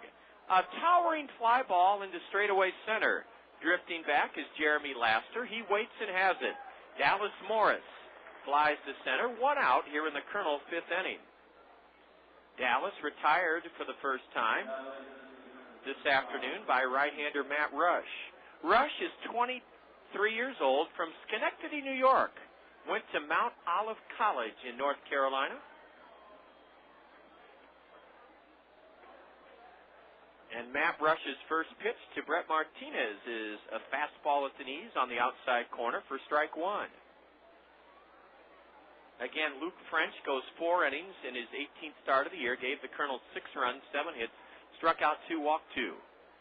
Rush's curveball is inside to Brett Martinez, and it's 1-1 to Brett, who's 0 for 2 today. Breaking pitch just missed inside, and it's 2-1 to Brett Martinez, batting 7th in the Allen Motor Company order and serving as the DH today. Brett breaks his bat and grounds one to the second baseman, backhanded by Will Rhymes, who fires to first to retire Brett Martinez. 2 gone here in the Kernel 5th inning. Our Bruce Moore Bonanza question. What is the name of the bar at Bruce Moore? Bruce Moore has a bar. What is its name? What is the name of the bar at Bruce Moore? You can email me with your answer at john@kernels.com, John at Kernels, Kernels.com. You'll find the answer to our Bruce Moore Bonanza question on Bruce Moore's website, www.brucemore.org. Strike 1 at the knees to Marco Albano. The lower third of the Kernel order so far this afternoon, a combined 0 for 7, Martinez, Albano, Smith. Marco bounces a 2-hopper to short. Mike Hollimon reaches down to glove it on to first, and a quick 1-2-3 inning from right-hander Matt Rush in relief of starter Luke French. Kernels go in order for the second time this afternoon. Our Bruce Moore Bonanza question, what is the name of the bar at Bruce Moore? You'll find the answer on Bruce Moore's website, www.brucemore.org, BRUCEMORE.org, and you can email me the answer whether you've won already or not. All emails are welcome this afternoon, John@Kernels.com, John at Kernels, Kernels.com. The Kernels go to their bullpen. We'll tell you about the new pitcher when we return. After 4.5, it's the Kernels 6 and the Whitecaps 5. Honey, don't throw those cardboard boxes away. Oh, yeah, I forgot that we're not allowed to do that. What should I do with them? Cardboard is recyclable. Just cut the boxes up and flatten the pieces. There's some string in the garage that you can bundle the pieces up with. Make sure you use the string, though, not tape. Okay, I cut the cardboard boxes up, flatten the pieces, and bundle them together with the string. Now what do I do with it? Just set it out next to the blue curbside recycling box. Remember, cardboard is not accepted as garbage. Follow the steps you heard carried out by our happy couple and recycle your cardboard. Summer is the best time to enjoy fresh, colorful flowers and blooming plants, and the place to do that is Peck's Flower Shop and Garden Center. They have the finest quality flowers and plants for indoors and outdoors, plus all the free expert advice you'll need to help make your flowers and plants grow their very best. Whether it's a single flower or an arrangement, a single house plant, or a yard of landscaping, Peck's can do it all. Peck's has been family-owned and has served eastern Iowa for 50 years. Peck's is your professional and award-winning FTD and Teleflora florist. Stop in often this summer for fresh flowers, colorful fresh flowers, and blooming plants at Peck's Flower and Garden Shop. They're at the corner of Blair's Ferry and Edgewood Road Northeast. Peck's is open till 8 o'clock on weeknights and until 5 on weekends. We have a U.S. Cellular call to the Kernel bullpen. And coming on for Andy Hill is Chris Howell. Chris's first pitch is rolled on the ground to third. High throw by Dallas Morris, and the runner is safe. Mike Hernandez reaches on a throwing error by Dallas Morris, the easiest of chances for Dallas, and the Kernels open up the opportunity gate for the Whitecaps here in the 5th inning. A regular roller to third. Dallas Morris threw to first, And Josh Davies then tagged the runner, but not in time. Dallas Morris's throw was high for an error. A U.S. Cellular call to the Colonel bullpen has Chris Howell taking over on the hill. This call to the Colonel bullpen brought to you by U.S. Cellular. Get your wireless relief only from U.S. Cellular. I got a delightful email from Chris Howell's parents at the end of our homestand recently, and thank you so much, Tommy and Gail. I sure appreciate your kind words about how much you enjoy our broadcasts. Chris Howell is even on the count 1-1 to Justin Justice. Ooh, that was a tough pill to swallow, that error. But you know what? You're going to make physical errors in this game, and that's part of baseball. A ground ball to second. Let's see if Albano. Nope, Marco's only throw is to first. He made the wise choice as Justin Justice grounds it to the right of Marco Albano. Marco fielded it, looked at second, had no play on the man who reached on the air, Mike Hernandez. Mike goes to second. He's the tying run at second. Here in the bottom of the fifth inning in a 6-5 game. Andy Hill, Colonel starter, goes 4 innings. Andy surrendered 5 runs in 4 innings on 7 hits.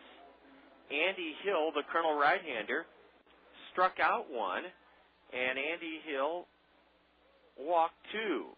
Chris Howell's first pitch is in the dirt, ball 1 to Mike Hollimon, switch-hitting shortstop. Chris Howell is on the hill. We have a winner in our Bruce Moore Bonanza question. We sure do. We have a winner. And we'll be passing on that good news in just a moment. Here's a drive into left. Stantrell Smith on the run. Can't get it. It's an extra base hit for Mike Hollimon. It'll tie the game. Racing around third and scoring to make it 6-6 is Mike Hernandez, who reached on an error to start this inning. Mike Hernandez scores on a double laced into the left center field gap to the left of Stantrell Smith by Mike Hollimon. And the barrage of extra base hits for the Whitecaps continues. How many extra base hits does West Michigan have? 1, 2, 3, 4, 5. 5 of their 8 hits have been for extra bases. 6-6 our score here in the bottom of the fifth inning. Go ahead, run at second. Mark Haskey takes strike 1 called from Chris Howell. The Colonel right-hander answering this U.S. Cellular call to the Colonel bullpen. Chris pitched 2 scoreless innings Tuesday afternoon in the Colonel 13-5 win over Burlington. Swing and a miss on a changeup down and in.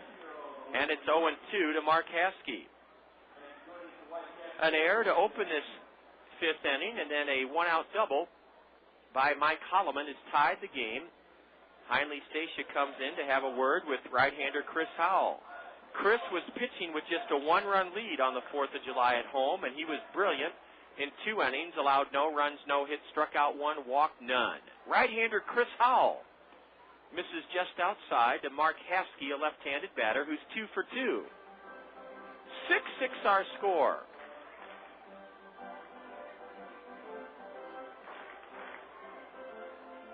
Yes, we do have an answer. Swing and a miss, strike 3. Chris Howell gets Mark Haskey for the second out here in the fifth inning.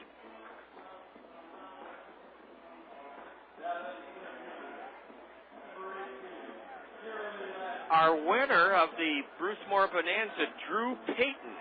Drew Payton has won our Bruce Moore Bonanza question. P-A-T-T-E-N, Drew Payton.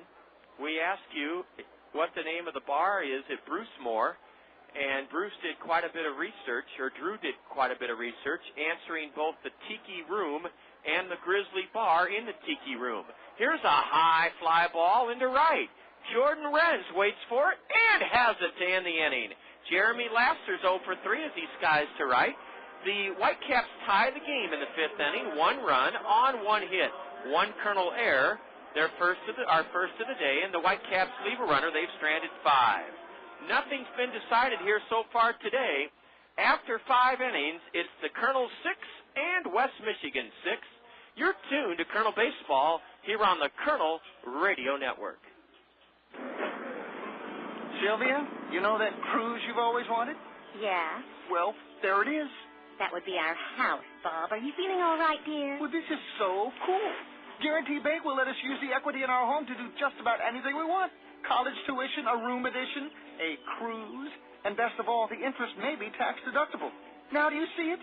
Oh, the sun, the waves, the tropical breezes. Ooh, now I see it. It's a convertible. The sun on my face, the wind in my hair. See your guarantee banker in Cedar Rapids, Marion, or Hiawatha, and use the equity in your home to do whatever you want, even if it's just to get out of the house. The feel of the road, the roar of the engine. The roar of the... Hey, it's my kind of life. Keep your hands off my Porsche, Bobby boy. Guarantee Bank. Your kind of life. Member FDIC, Equal Housing Lender. Consult your tax advisor for interest deductibility. Some restrictions apply. If you're looking to enhance your property's appearance, function, or value, make the experts at King's Material your most reliable teammate.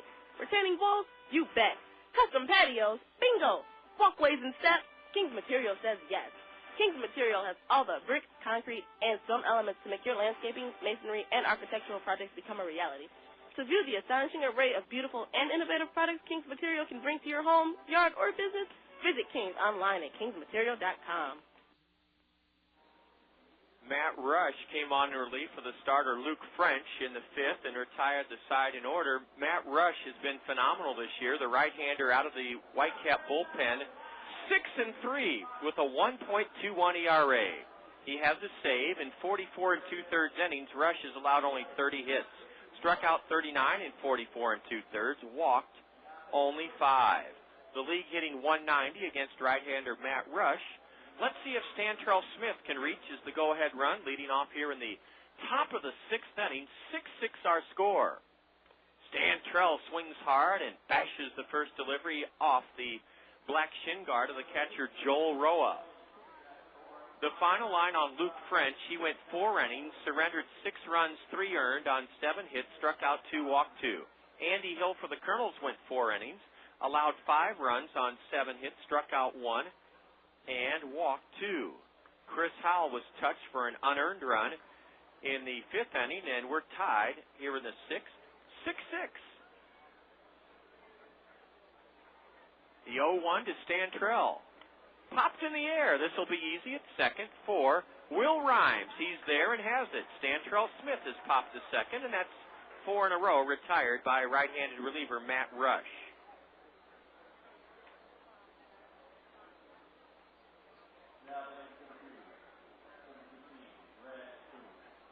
Brad Kuhn has not reached yet today. 0 for 3. Yes.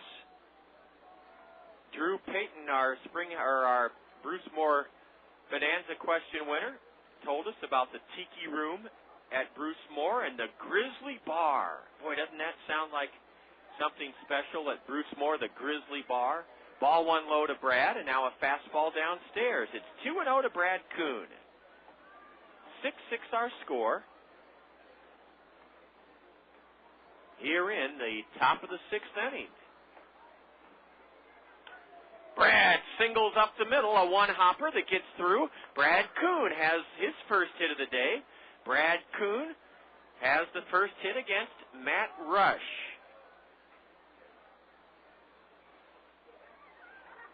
Kuhn looped it in the air. It bounced right behind second base and then hopped into center field. And Brad's at first with his league-high 33 stolen bases. Matt Rush, R-U-S-C-H, 5'11", 180, signed by the Tigers as a non-drafted free agent. What a season he has had for West Michigan. Swinging a foul straight back by Heinley Stacia. Stacia has doubled and scored, singled and scored. He's 2 for 3. The man on deck, Flint Whipke, has scored 3 of the Kernels' 6 runs today. 8 hits for both teams. 4 errors have been made in this game. 3 by the Whitecaps, 1 by the Kernels. Launching the 0-1 pitch foul off to the left is Heinley Stacia.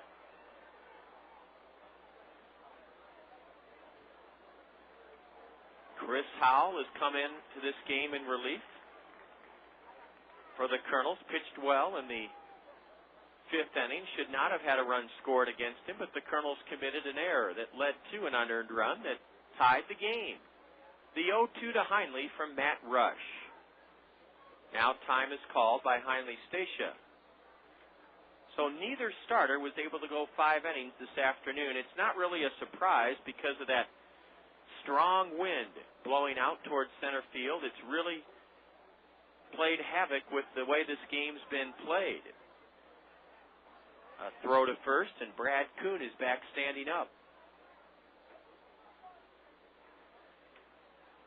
Just a delightful Sunday afternoon here. Brad, not running. Heinle tips it foul, and it was caught by the catcher, Joel Roa, for the second out of the inning. Heinle Stacia strikes out, 2 away here in the Kernels' 6th inning. And here's Flint Whipke, who's 3 for 3 with 3 runs scored. Flint started today batting .252. Singled, stole second, scored in the Kernel 2-run first. Singled, stole second, scored in the Kernel 2-run third. Doubled in a run and scored in the Kernel 2-run fourth. Sun shining brightly as Kuhn breaks this towards second and then comes back. A pitch out, ball 1 to Whipke. A throw down to first by Joel Roa almost sailed over the head of Pedro Cotto. Cotto had to leap high to prevent a wild throw by the catcher. Ball 1 was outside from the right-hander Matt Rush to Flint Whipke. Now the 1-0 to Flint. Time is called. Kernels, with a record of 10-7, had a 5-game winning streak halted last night in a Whitecap 1-0 win. Tied here this afternoon, 6-6 in the top of the 6th inning.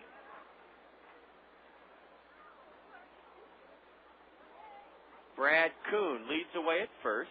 He's not running, and a fastball is upstairs. Ball 2 to Flint Whipke.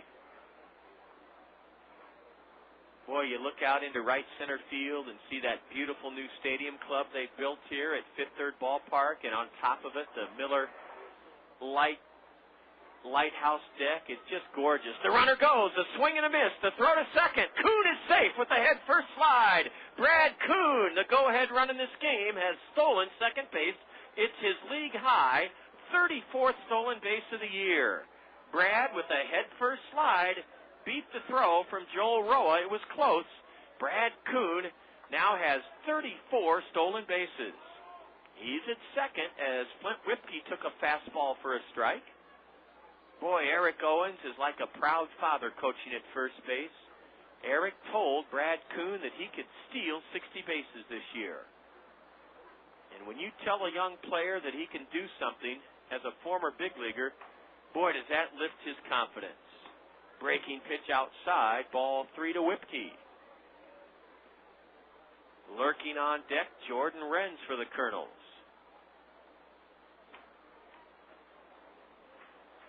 Brad Kuhn in scoring position. Right-hander Matt Rush comes set.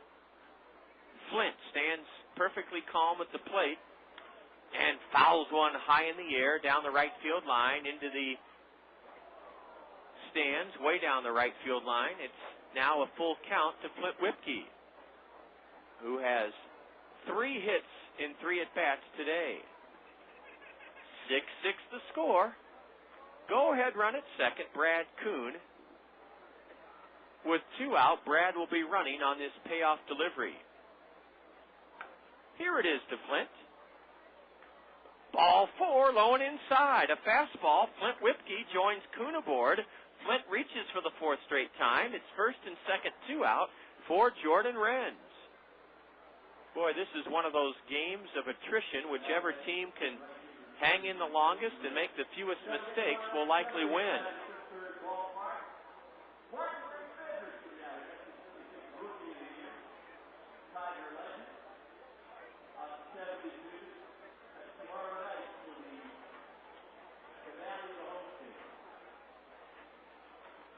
Jordan Renz was walked intentionally in the first inning and scored.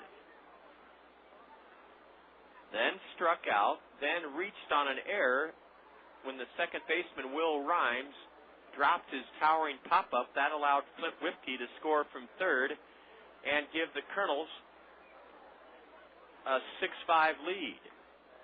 We're tied at 6 here in the sixth inning. 2 on, 2 out for Jordan. 15 home runs, 52 RBIs. And Uncle Charlie is low, ball 1. Boy, this is one of those days you wish you could play a doubleheader. You just don't want to go inside.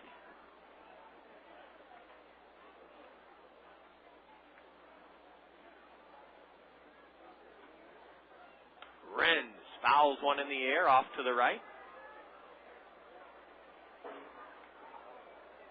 1-1 to Jordan. There's a picnic deck in right field down the right field line to the left of the right field foul pole, 327 feet away. That deck has a roof on it. The first tier is exposed to the elements, but then the second and third tiers are covered. It's called the DT Energy deck. Here's a throw to second, and Kuhn gets backhand first. Matt Rush, R-U-S-C-H, pitched in 9 games in rookie ball last year between the Gulf Coast League Tigers and the Oneonta Tigers. Was 2-3, 6 starts, 3 relief appearances, a 2.90 ERA. Swing and a tip foul into the glove of the catcher, and that puts Jordan in the hole 1-2. This year, Matt Rush is 6-3 with a 1.21 earned run average. Wow. He's given up just 30 hits in 44 2/3 innings. That is some relief, huh? First and second, 2 out.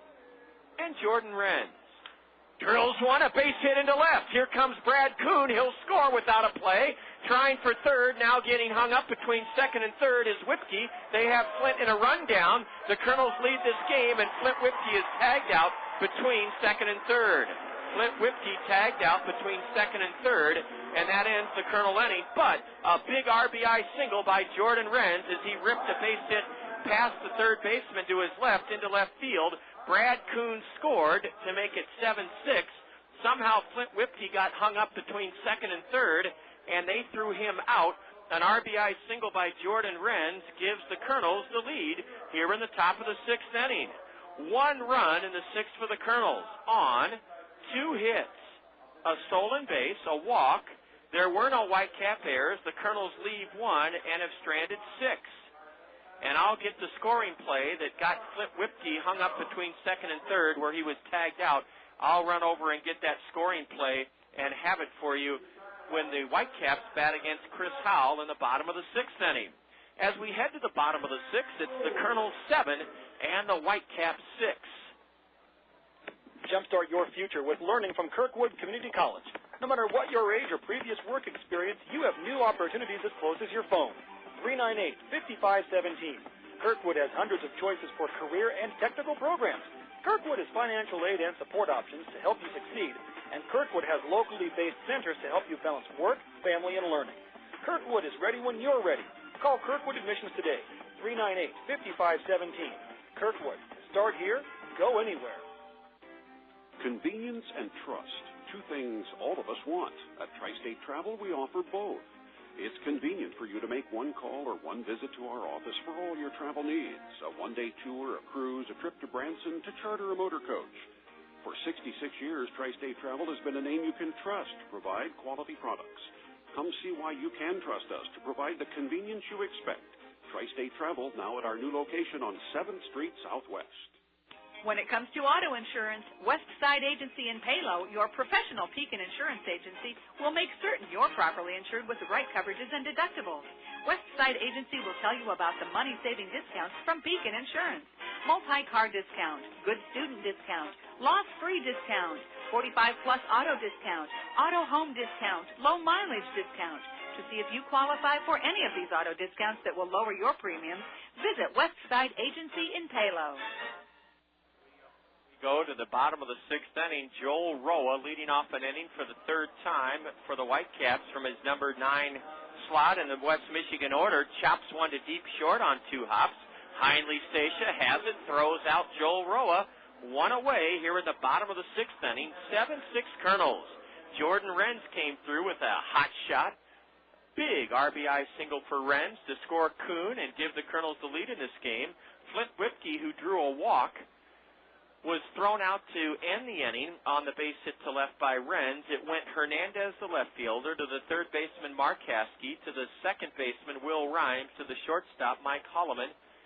Now Chris Howell gets ahead of the leadoff batter Will Rhymes. A strike called, and Rhymes slaps the next pitch foul back to the screen, strike 2. So Whipke was thrown out 7-5, 4-6, 7-5, 4-6 to end that Kernel top of the 6th inning. Chris Howell's 0-2 is grounded up the middle. There's Stacia near the bag to glove it. Hindley on to first, 2 away here in the bottom of the 6th inning. Will Rhymes grounds out to short for the second out, and there are 2 away for Pedro Cotto. Cotto's 2 for 3 today.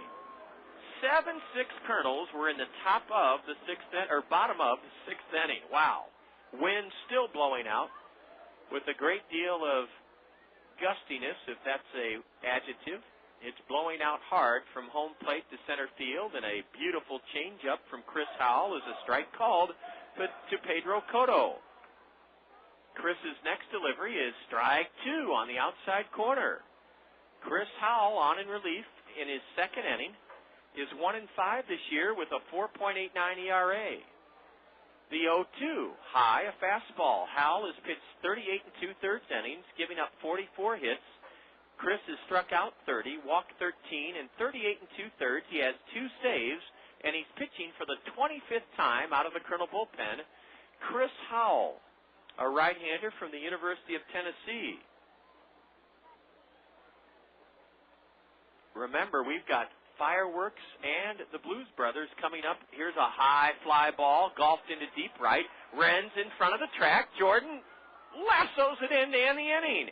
Pedro Cotto flies to deep right, and it's a 1-2-3 inning for Chris Howell.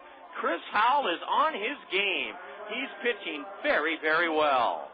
Let's remind you that this Saturday, July 15th, Bank of the West will bring us fireworks. Meet me at the stadium for fireworks and the Blues Brothers this Saturday, July 15th. We go to the 7th inning here at Fifth Third Ballpark in Grand Rapids, Michigan. The Kernels hold a 7-6 lead over the Whitecaps. Service second to none, South Slope Cooperative. We're here for your communication needs. Internet service, telephone, and TV. As a cooperative telephone company, our members are owners who make a good team. Service second to none, South Slope Cooperative Communications. Get ready for summer and beat high gas prices with a pre-owned vehicle from Randy Keel Honda. Their inventory is jam-packed with fuel-efficient vehicles designed to save you money. Get an economical sedan for your daily commute, or indulge your sporty side with a high-performance coupe. Randy Keel Honda carries a large selection of Honda certified pre-owned vehicles, backed by a 12-month, 12,000-mile comprehensive warranty and 7-year, 100,000-mile powertrain warranty. Need to haul the entire family? For a limited time, you can get special financing on Honda certified pre-owned Odyssey. Whatever your driving needs, Randy Keel Honda has the vehicle for you. Visit Randy Keel Honda on Centerpoint Road Northeast or online at randykeel.com. Randy Keel Honda, where they treat you right. Kernels 7, Whitecaps 6. Kernels have out-hit West Michigan 9-8 and scored a big go-ahead run on a 2-out line single by the Kernel leading RBI man, Jordan Renz, in the 6th inning. It'll be Davies, Morris, and Martinez for the Kernels here in the top of the 7th. Josh Davies has reached on an error, delivered an RBI single, and bounced out to first. Josh Davies facing right-hander Matt Rush for the first time, and Rush wings a fastball by Josh Davies, a swing and a miss, strike 1. A week from today, We're at home, and it's a family fun day at Veterans Memorial Stadium. The gates open at 1. It's important you know that because the Kernels will be signing autographs before the game next Sunday from 1:20 until 1:40. Popcorn's just $1 all afternoon long next Sunday afternoon. Strike 2 to Josh Davies. Now a swing and a miss on a high fastball, and that strikeout the second for Matt Rush, and this is third inning of relief. 1 out here in the Kernels' 7th inning. Kernels will be signing autographs from 1:20 until 1:40 next Sunday. Popcorn's only $1. And it's Manchester Day at the ballpark on Sunday the 16th, a week from today. You can run the bases thanks to Velocity Sports Performance, and you can play catch on the field after the game. A 2 o'clock start next Sunday, a family fun day. Meet me at the stadium. We'd love to see you. Dallas Morris lashes the first pitch foul from the right-hander, Matt Rush.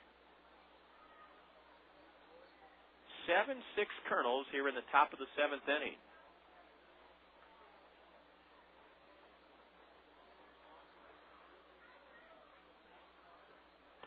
A fastball is upstairs from Rush. The top 2 pitching teams in the league featured in this series. West Michigan with a 2.72 team ERA. The Kernels second with 3.20. Ball 2 inside to Dallas. We're hitting .236 as a team. That's 11th in the 14-team Midwest League. The Kernels have bopped 49 home runs. That's the 6th highest total in the league. The 2-1 to Dallas is lifted in the air to right center. Way back going Jeremy Laster. He's in front of the track, and he has it. Dallas Morris flies out to deep right center. 2 away here in the Kernel 7th inning. Every one of the Kernel home runs socked this season means $25 from PRC's Community Care in their Home Runs for the Hungry campaign to the Haycap Food Reservoir. And the Kernel 49 home runs this season means that PRC has contributed $1,225 to the Haycap Food Reservoir in their Home Runs for the Hungry campaign. First pitch to Brett Martinez is lifted foul. That one on top of the sweet level here at Fifth Third Ballpark. The Sweets here have a beige exterior, kind of a beige paneling. Here's a line shot through the box. It's a base hit for Brett Martinez. Getting it back in, Jeremy Laster. Brett Martinez has the Kernel 10th hit of this ball game. Brett Martinez with a solid single through the middle brings up Marco Albano. Marco's nothing for 3 this afternoon. He's grounded hard to second, fouled out to the catcher, and grounded to short. And on the side above the dugouts in black lettering, it says Fifth Third Ballpark of those suites. Below the beige trailer-like exterior, here's a high wallop into deep right, going back Justin Justice. He's there and makes the running catch on the warning track. Marco Albano sent Justin Justice deep and onto the track and right to catch his high fly ball. In the 7th, no runs for the Kernels, 1 hit, our 10th of the day. There were no Whitecap errors. The Kernels leave 1, and we've stranded 7. Below the suites, or below that beige exterior, the side paneling, I can't think of what that paneling would be called. Vinyl, I guess, vinyl paneling, are big glass windows and doors, and then protruding from the glass windows and doors are blue balcony seats. That's how the best I can paint this suite level for you. As we go to the bottom of the 7th here at Fifth Third Ballpark, it's still the Kernels leading by a run over the Whitecaps, 7-6. Every day we use products that come to us in plastics. Milk jugs, water bottles, laundry detergent, ice cream. These are just a few of the hundreds, thousands of products that benefit from plastics. But once you're done using them, what do you do with them? Recycle. It takes no more energy to put that plastic in your blue recycling box rather than the trash. But what it does save is landfill space and natural resources. Reduce, reuse, recycle. It's just that easy. This message brought to you by Solid Waste and Recycling Services. Hi, I'm Gary Dolphin. You know, Hometown Restyling has served Eastern Iowans since 1986, providing the very finest in windows, siding, and sunrooms. Their experienced staff can handle the job from start to finish, including plans, permits, and inspections. Plus, Hometown Restyling is nationally recognized by Professional Remodeler, Qualified Remodeler, and Remodeling magazines. Call Hometown Restyling for your next remodeling project, or better yet, visit one of our beautiful showrooms in Hiawatha or Coralville. Hometown Restyling, because there's no place like home. Technology pervades every aspect of our daily lives. This remarkable age we live in has a machine or a computer to meet almost all of our needs. But you won't find a technological device that can provide you with the personal attention for something as important as insurance. Neighbor Insurance Services, your professional Pekin insurance agency in Hiawatha.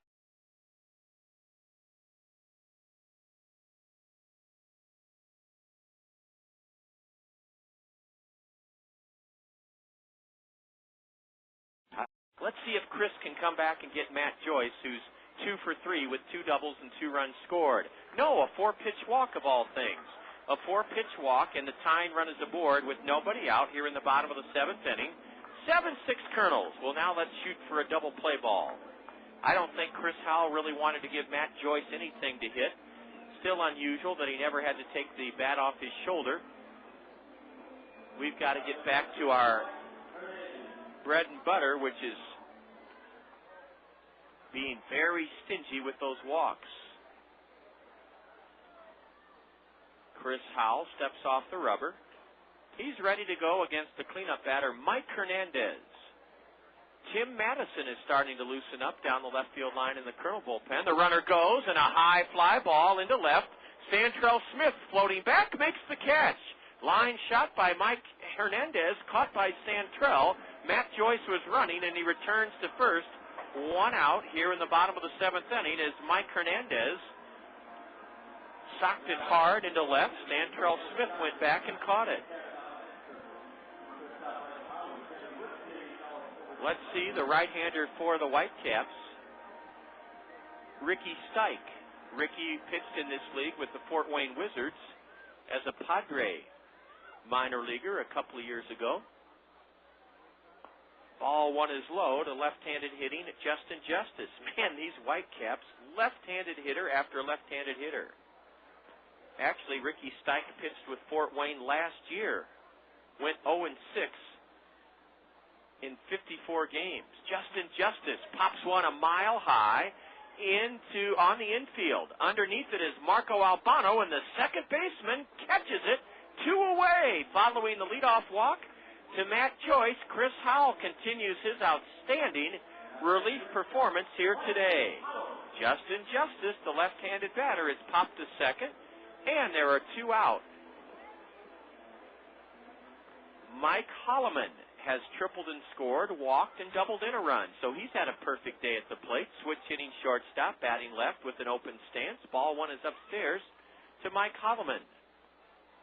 7-6 Kernels. We're in the 7th inning, the bottom of the 7th.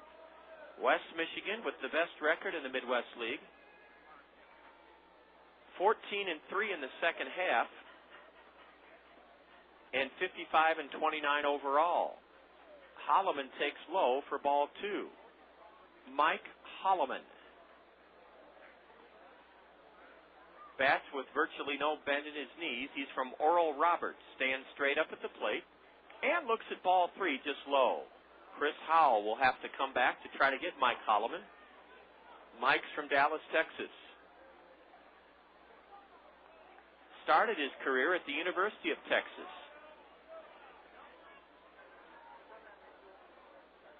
And then went on to Oral Roberts, the 3-0. Strike 1 called. Chris Howell now facing Hollimon on a 3-1 count with the tying run at first.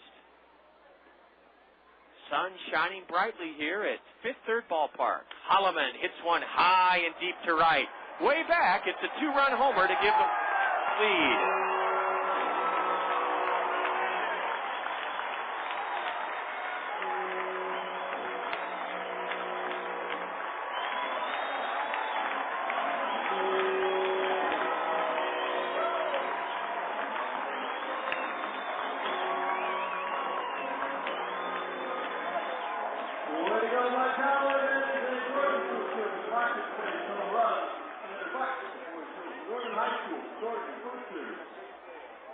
Well, the home run we can live with. It's tough to swallow the leadoff walk on 4 pitches. That'll kill you almost every time.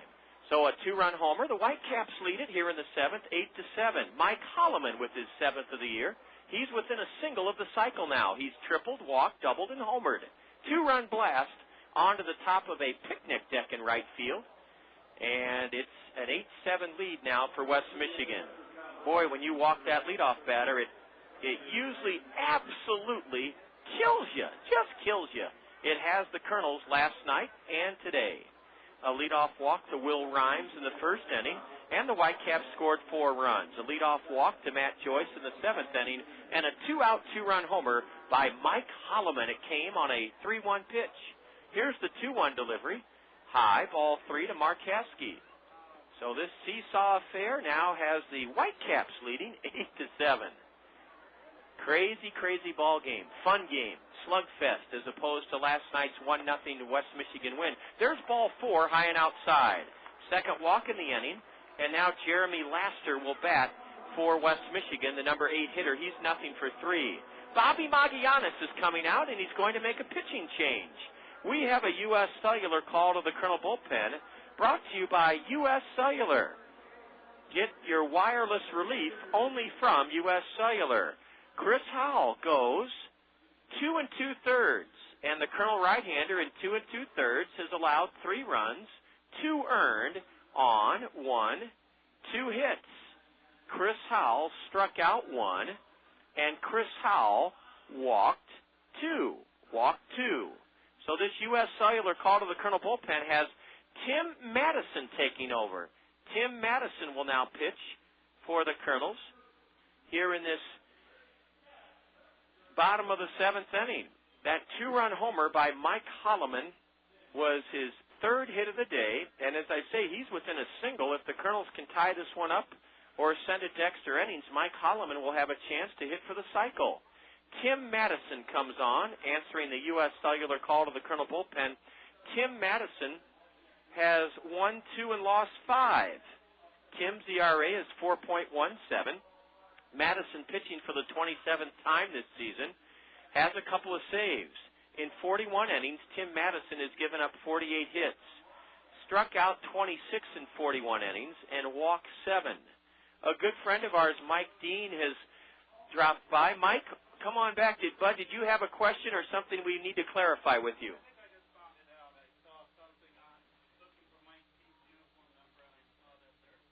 Okay, Mike Dean was asking for Mike Pete, our lefty's uniform number, and he has it. Our crowd today, 4,147.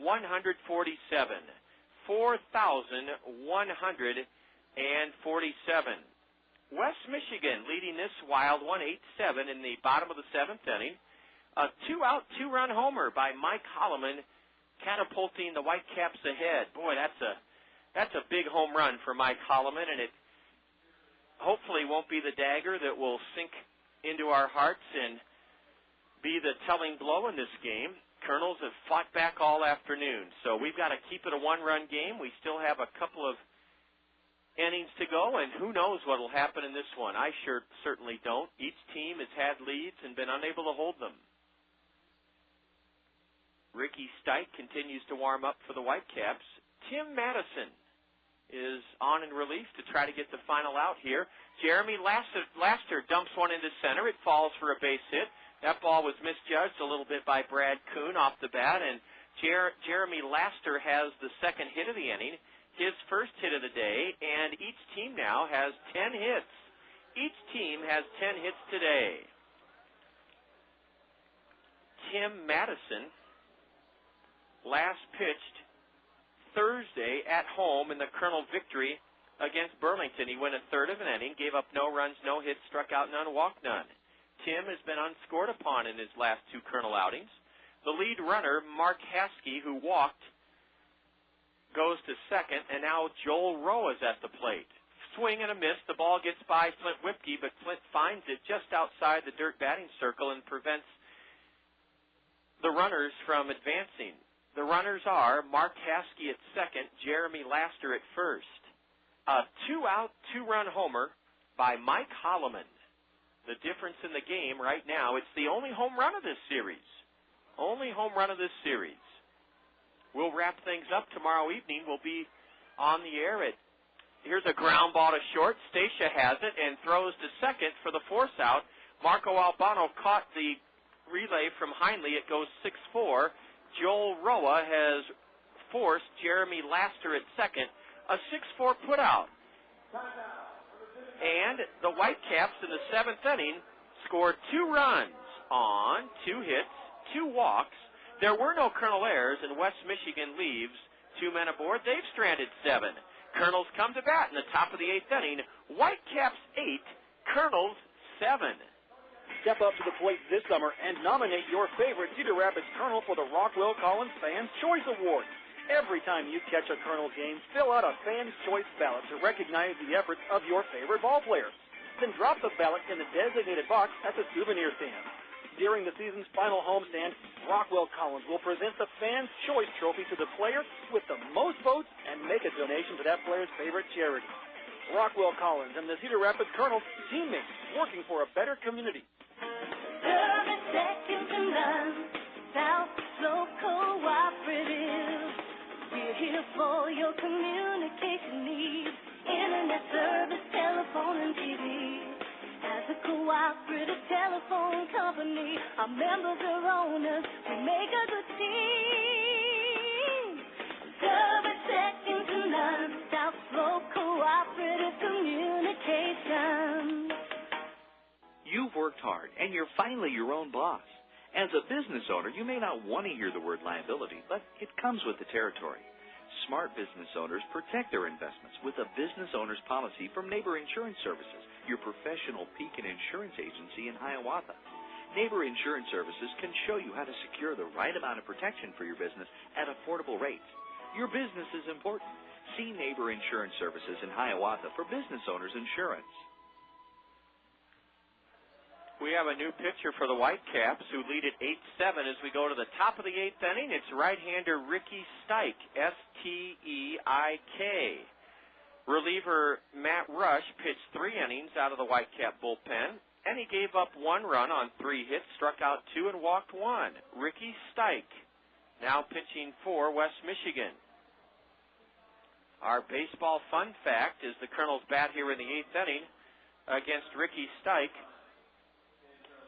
This is hard to believe. The Tigers' Hank Greenberg in 1934 had 103 RBIs at the All-Star break, but he wasn't selected or he didn't make the American League team. Ricky Steik pours in a strike call to Stantrell Smith here in the top of the 8th inning. The Tigers' Hank Greenberg with 103 RBIs at the All-Star break in 1934, and he did not make the American League team. That's our baseball fun fact.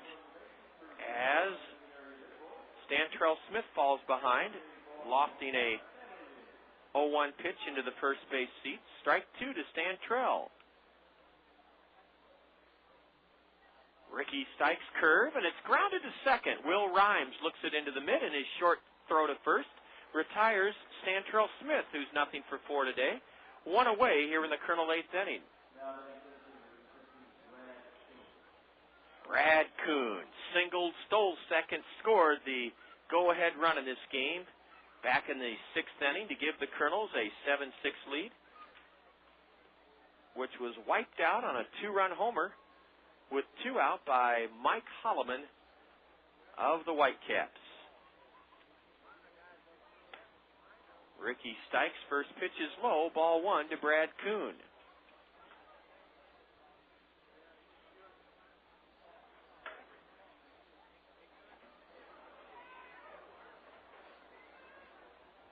Brad now steps out.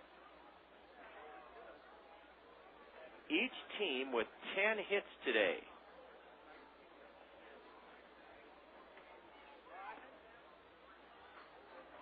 Strike 1 called to Brad. 4,147 here this afternoon. The Whitecaps average 4,835. The 1-1 from Steik is a strike called, a changeup. Ricky Steik, 3-2 this year, a 2.14 ERA. Ricky pitching for the 29th time. All in relief. Swing and a miss. Brad Kuhn strikes out, and there are 2 away here in the 8th inning. 8-7 in favor of West Michigan. Ricky Steik has pitched 42 innings, allowed 39 hits, struck out 50 batters in 42 innings, walked only 8. And the league hitting .242 against Ricky Steik, who was 0-6 with Fort Wayne last year.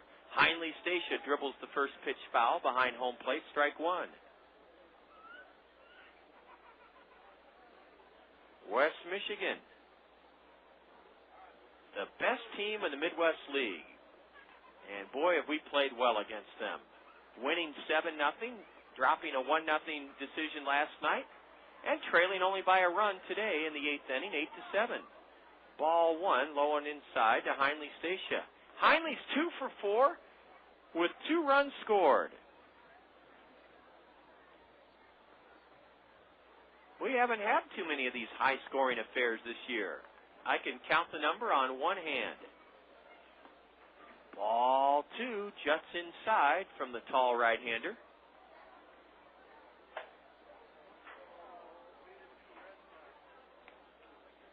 Steik is 6'2", 220, and he misses outside. It's 3-1 to Heinle. The Whitecaps have a right-hander warming up in their bullpen. Orlando Perdomo. Heinle lifts the 3-1 pitch foul off to the left, strike 2. Full count now to Stacia. Ricky Steik, selected by the Padres in the 7th round of the 2005 draft. 54 games he pitched in last year with Fort Wayne, 0-6 with a 2.40 ERA. Ball 4 to Heinle, a fastball downstairs and a 2-out walk. You know what that means. It usually means that the Kernels will produce. Here comes Flint Whipke. Flint has produced all day. 3 hits, a walk, 2 stolen bases, and an RBI, and 3 runs scored. What a day for Flint Whipke.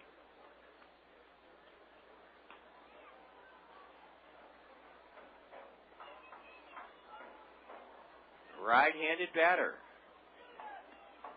Strike 1 called. Perhaps Flint can do what the Whitecaps did in the bottom of the 7th, and that is belt a 2-out, 2-run homer.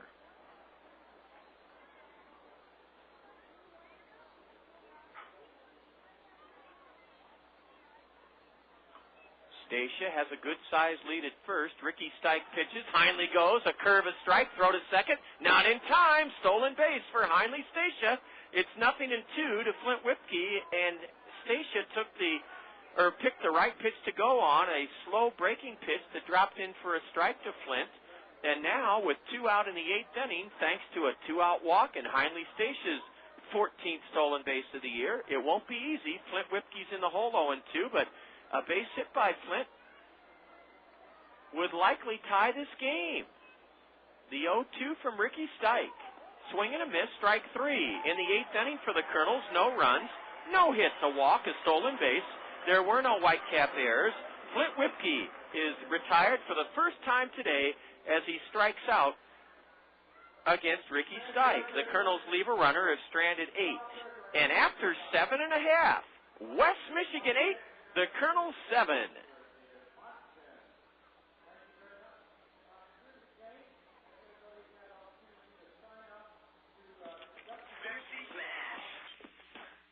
Smash gets you closer to your favorite artists every day. Together with Yahoo Music, Pepsi Smash is online in a big way at PepsiSmash.com. It's unexpected, it's personal, and it's all made possible by Pepsi. Hey, it's Mary J. Blige, and here's the latest cut off my album, The Breakthrough.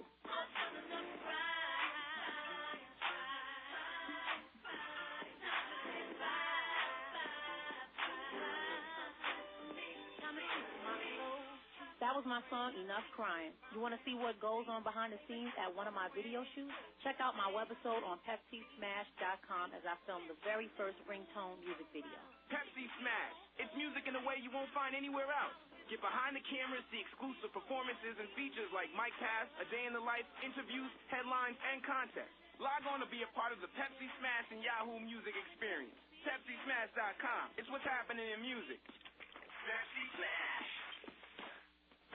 Service second to none. South Slow Cooperative. We're here for your communication needs. Internet service, telephone, and TV. As a cooperative telephone company, our members are owners. We make a good team. Service second to none. South Slow Cooperative Communication. We're back at Fifth Third Ballpark, where we've had a boatload of offense. 10 hits for each team, a seesaw battle, and it's 8-7 in favor of the Whitecaps. They'll have the top of their order up to face Tim Madison. Tim came on in relief of Chris Howell and allowed a single, but then got the final out of that two-run Whitecap seventh inning. Kernels have had leads today of 2-0, 6-5, and 7-6. 2-0, 6-5, and 7-6. So those are very positive notes from today's ball game. Strike one to Will Rhymes. Will walked in the first and scored. Since then, he's gone 0 for 3. Rhymes is a 5'9" left-handed hitting leadoff batter. Spells his last name R-H-Y-M-E-S. And an 0-1 pitch in the dirt from Tim Madison. The Whitecaps have Orlando Perdomo warming up in their bullpen, and Perdomo is ranked in the top 3 in the league with 20 saves.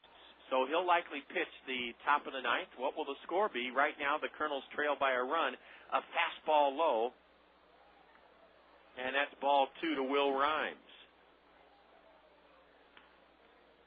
Here's a drive into left field, and it's Stantrell Smith coming in two paces to put it away. Will Rhymes has lined to left, one away here in the Whitecap eighth inning. Wish it was their ninth inning. That would mean we were tied or that we were ahead. One out here in the Whitecap eighth inning. It looks like Orlando Perdomo will pitch the top of the ninth inning for West Michigan with his 20 saves. If Tim Madison can keep it a one-run game, well, that's all you can ask of Tim Madison. Strike one into Pedro Cotto. Cotto tripled in a run and scored in that Whitecap 4-run first. Since then, he's 1 for 3. He swings and misses at a sinker from Tim Madison.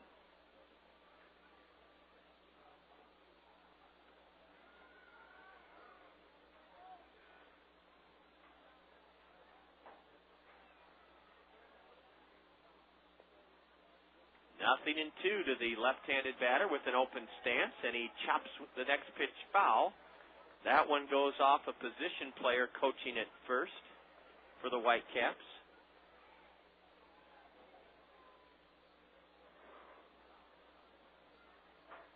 Outfield plays this left-handed batter straight away, and he lashes a base hit into right. That's the 11th hit of the afternoon for the Whitecaps. Pedro Cotto has his third hit. And West Michigan with 1 on and 1 out, and now the heart of their order comes up against Tim Madison. 11 hits for the Whitecaps.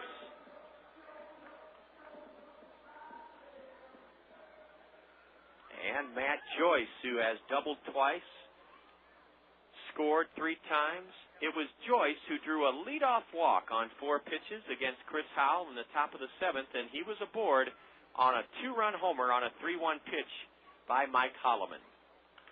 Here's a foul off to the left, strike one on Matt Joyce. We have a couple of finals on the State Farm Major League scoreboard, sponsored by State Farm Insurance agents Brad Dunn, Dale Thompson, Gary Schubat, and Al Shetler. A final from Cleveland. The Indians bowed to the Orioles 5-4. Here's a line shot into right field. That's the 12th hit of the day for the Whitecaps. Stopping at second, Pedro Cotto. And Matt Joyce has his third hit. Now we see why West Michigan's such a good team. It's all those left-handed batters. Lefty after lefty after lefty against a predominantly right-handed pitching baseball world. That game in Cleveland, 5-4 Baltimore, the only final. In the National League, we have two finals. At Turner Field, the Braves dumped Cincinnati today 8-3. And another final in the National League, the Mets trimmed the Marlins 7-6 at Chase Stadium. Mike Hernandez reached on an error and scored in the fifth inning. Mike is 0 for 4 today. Ball one in the dirt from the Colonel right-hander, Tim Madison. Well, those are the only finals we have. Let's give you games that are late in their progression. They're in the top of the ninth at RFK Stadium, and the Padres lead the Nationals 10-9 in the top of the ninth inning. Mike Hernandez with runners at first and second and one out, batting here in the eighth, and the Whitecaps lead it 8-7. Ball two low and away from Tim Madison. In the bottom of the eighth inning at Citizens Bank Ballpark, the Phillies lead the Pirates 8-3. The Cubs are way ahead, 8-2. Cubs over the Brewers at Miller Park. Here's a swing and a foul, straight back by Mike Hernandez, strike one. Cubs 9 now in the top of the eighth. Cubs 9, Milwaukee 2 at Miller Park. At Coors Field in Denver, the Diamondbacks and Rockies tied 2-2 in the bottom of the fifth inning. The Dodgers in the top of the second lead the Giants 2-0. And the game you'll hear on ESPN Radio 1600 later tonight, the Cardinals and Astros at Minute Maid Park. The 2-1 to the cleanup batter is over but low, ball three. In the American League, they're in the top of the ninth inning at Tropicana Field, and it's the Devil Rays 6, the Yankees 5. The White Sox trail the Red Sox 3-2 Boston in the top of the eighth at U.S. Cellular Field. Swinging a foul over the backstop, and a full count now to Mike Hernandez. We're in the bottom of the eighth here at Fifth Third Ballpark, and the Kernels trail the Whitecaps 8-7. And West Michigan has runners at first and second with one out.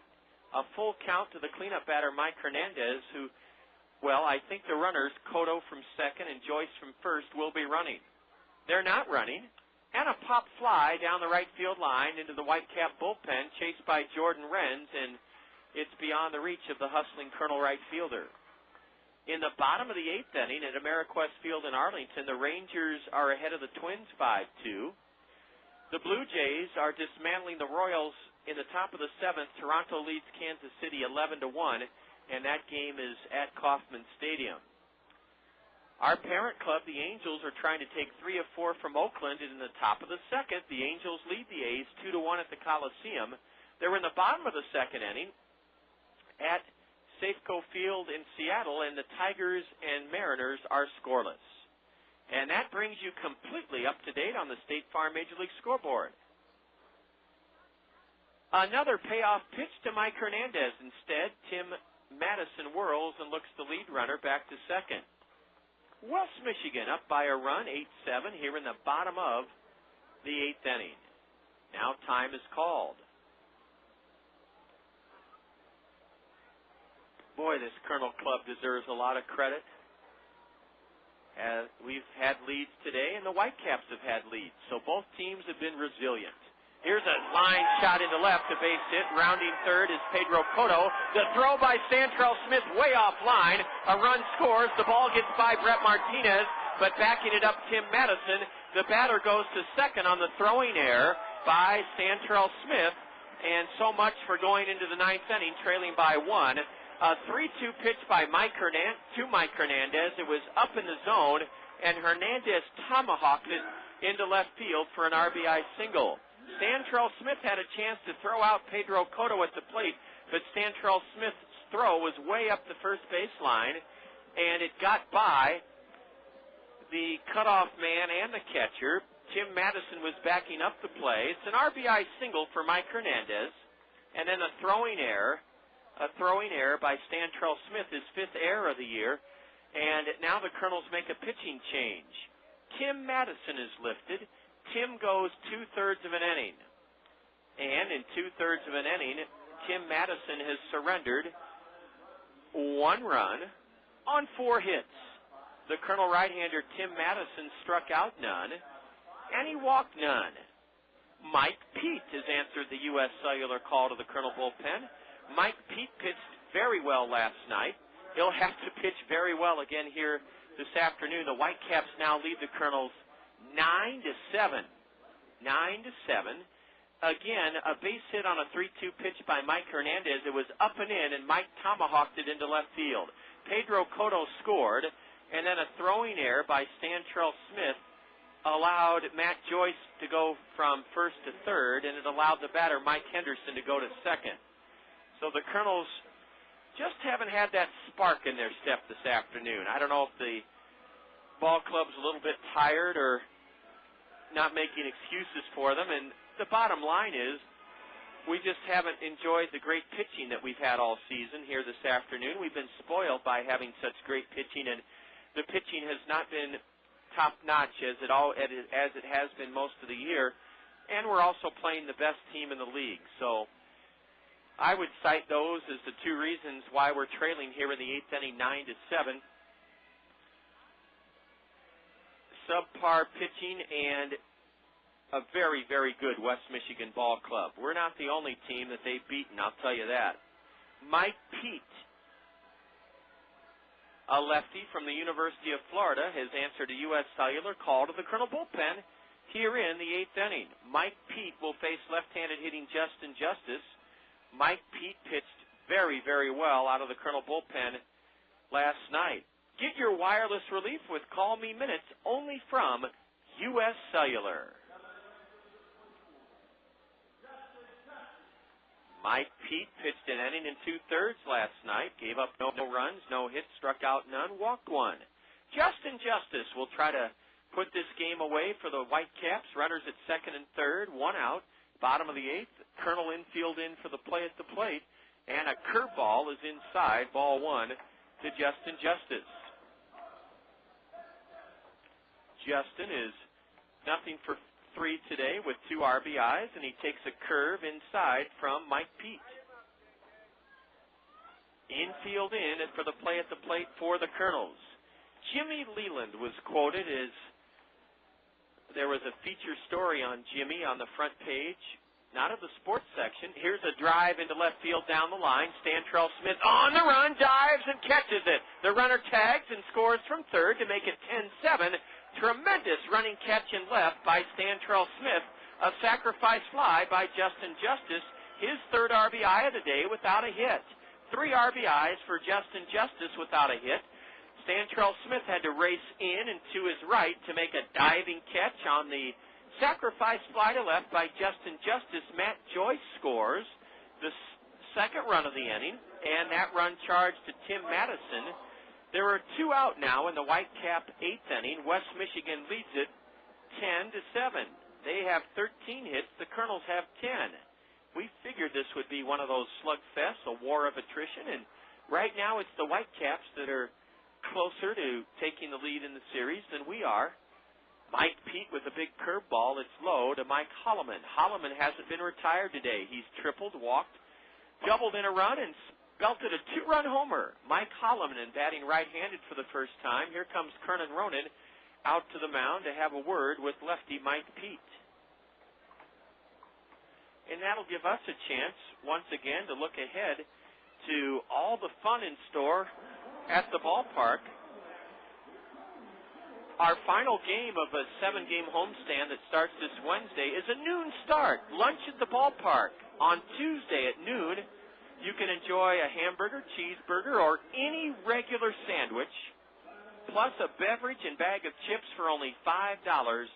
That's our triple play Tuesday, and we play at noon on Tuesday, the 18th of July. A ground ball, bad hop single over the head of Dallas Morris, scores another run.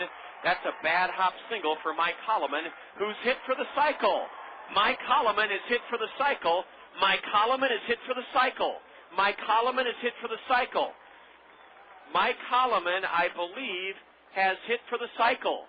Mike Hollimon is hit for the cycle. Yes, he has. Yes, he has. Mike Hollimon is hit for the cycle. A bad hop single past Dallas Morris. A triple-double 2-run homer. Mike Hollimon has hit for the cycle. A bad hop single over the head of Dallas Morris Scores Mike Hernandez. That run is charged to Tim Madison. And Tim Madison's line is now complete. He goes 2/3 of an inning, allows 3 runs on 4 hits, struck out none, and walked none. Mike Hollimon has hit for the cycle, and you will not see that too often in professional baseball. And the Whitecaps are cruising now. They have put this one on ice, leading it 11-7 in the bottom of the 8th inning. A wild pitch in the dirt, and that sends Mike Hollimon down to second base. So the Whitecaps have scored 3 here in the bottom of the 8th inning, and they pulled away from us 11-7. Boy, as much as it hurts to see the Whitecaps pull away here, you got to be happy for the Detroit Tiger organization. We've had so many great things happen in our organization. The Angels with the World Championship in 2002, the Angels winning the Western Division last year, the Kernels playing well here in the second half as Angel affiliates. It's nice that the baseball world has been turned on its ear by the resurgence of the Detroit Tigers.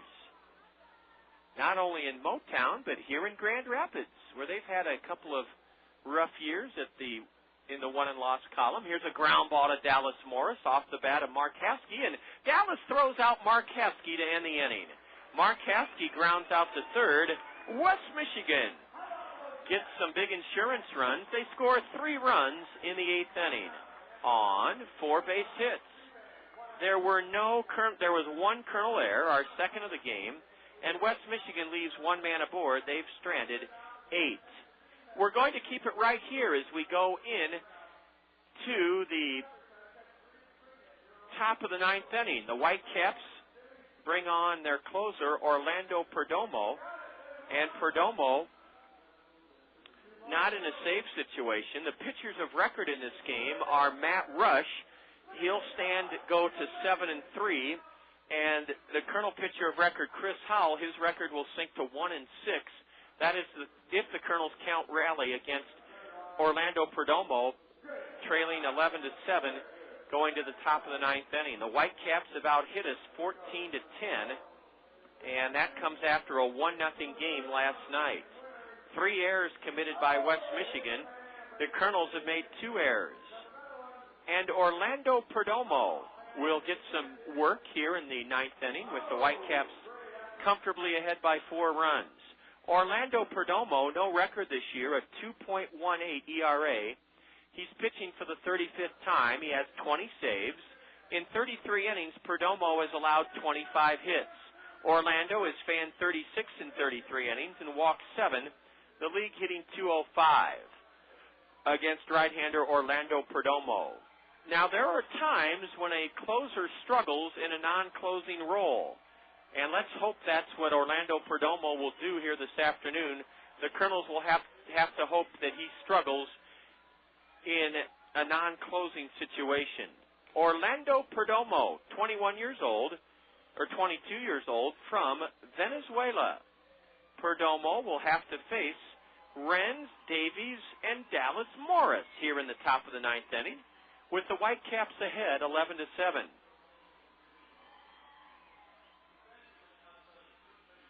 Mike Pete pitched 2/3 of an inning for the Kernels, gave up no runs on 1 hit.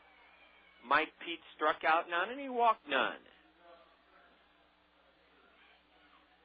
Jordan Renz, who put the Kernels ahead in this game 7-6 with a clutch 2-out RBI single in the 6th inning, will lead it off against Orlando Perdomo.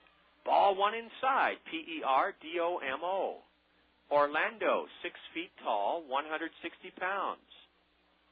Hurling here in the top of the 9th inning with the Whitecaps ahead 11-7. Swing and a miss by Jordan, strike 1. Jordan Renz with an RBI this afternoon. That big 2-out RBI single to make it 7-6 Kernels in the 6th inning. Jordan now leads the Kernels with 53 runs driven in. The 1-1. A slider in for strike 2. A Whitecap win here today would up their first half record to a phenomenal 15-3. We were hoping that we could come in here and split, and that's still a possibility. Swing and a miss by Jordan on a changeup, 1 out here in the top of the 9th inning. Still a very good possibility the Kernels could gain a split in this series. We knew coming in that we'd have a stiff challenge. We won our 5th game in a row, a 7-0 win Friday night. Last night, the Kernels were blanked 1-0. We only had 2 hits. Here's a high fly ball foul down the left field line by Josh Davies. The Kernels had leads today of 2-0, 6-5, and 7-6. But are down here in the 9th, 11-7. Josh Davies.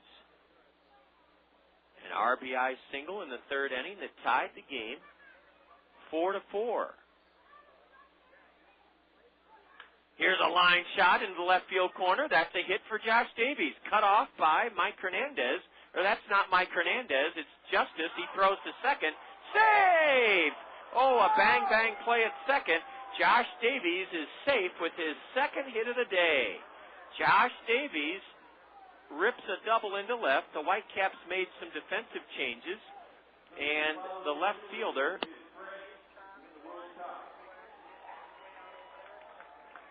The left fielder here in the 9th inning is Pedro Cotto. Cotto in left here in the 9th inning. And at first base for the Whitecaps is Rafael Mendez. Mendez is at first base here in the 9th inning. A ground ball, base hit into left by Dallas Morris. And stopping at third is Josh Davies. Dallas Morris has, for the Kernels, their 12th hit of the afternoon, and it's 1st and 3rd, only 1 out here in the 9th inning for the Kernels. Dallas Morris grounding a base hit into left, and let's keep hoping that Orlando Perdomo will be struck by that strange phenomenon when closers have leads of bigger than leads of a run, when closers are brought in with leads of greater than 1 run, oftentimes they struggle. 12 hits now for the Kernels, 1st and 3rd, 1 out for Brett Martinez. And a curveball is high, ball 1 to Brett. 26 hits this afternoon, 14 for the Whitecaps, a dozen for the Kernels, who are trying to rally here in the top of the 9th against one of the league's premier closers, Orlando Perdomo. Perdomo steps off the rubber, looks Davies back to 3rd, and Morris back to 1st. Rafael Mendez is taken over at first base here in this top of the 9th inning.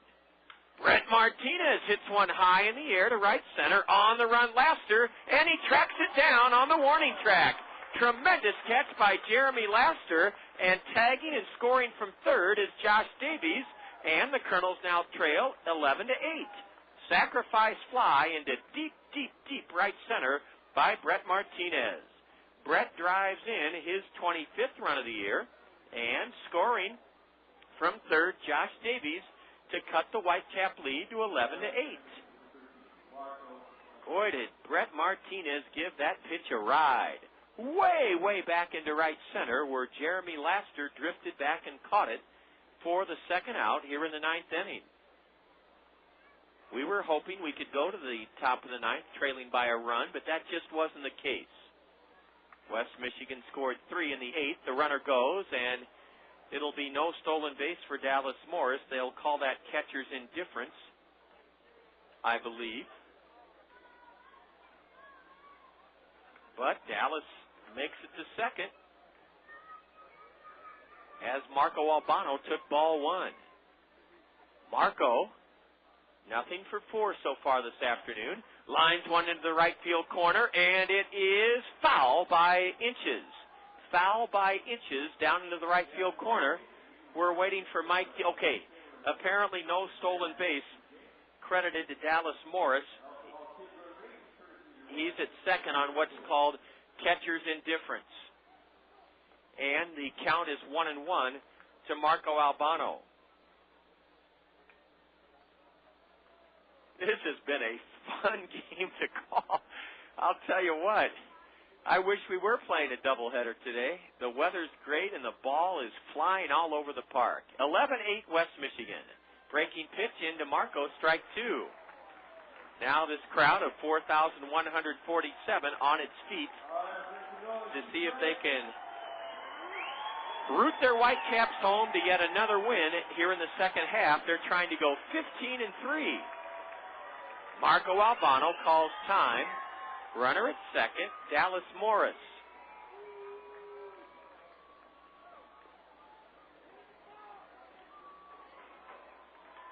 Two out, top of the ninth, 11-8 West Michigan. Orlando Perdomo comes set. Marco Albano swings and tips it foul. The catcher throws to first, and the Whitecaps have won it by the score of 11-8. Marco Albano strikes out to end the Kernel ninth inning. In the ninth for the Kernels, 1 run on 2 hits. There were no Whitecap errors, and the Kernels leave a runner and stranded 9 in sinking to an 11-8 loss here this afternoon. 11-8 Whitecaps. We'll have the totals, highlights, and more coming your way next on the Kernel Curtain Call here on the Kernel Radio Network. Next up, a musical taste of Dr. Pepper. It's a new spin on an old vibe from me to you. A tasty sip of Dr. Pepper for your ear, and it starts like this. I'm a pepper, he's a pepper, she's a pepper, we're a pepper, wouldn't you like to be a pepper? Now that's cool, but pepper is a little better. So let's slide in a taste of this. I'm a pepper, a pepper, a pepper. Right on. But there's still more to it. I mean, there's nothing like it, because every sip is a kickin' mashup of 23 different flavors. So for the true taste of Dr. Pepper, we dial it up even more. I'm a pepper. You know it. With 23 flavors mixed into one bold taste, every sip is a cool mix of music to your mouth. Woo! Dr. Pepper, there's more to it.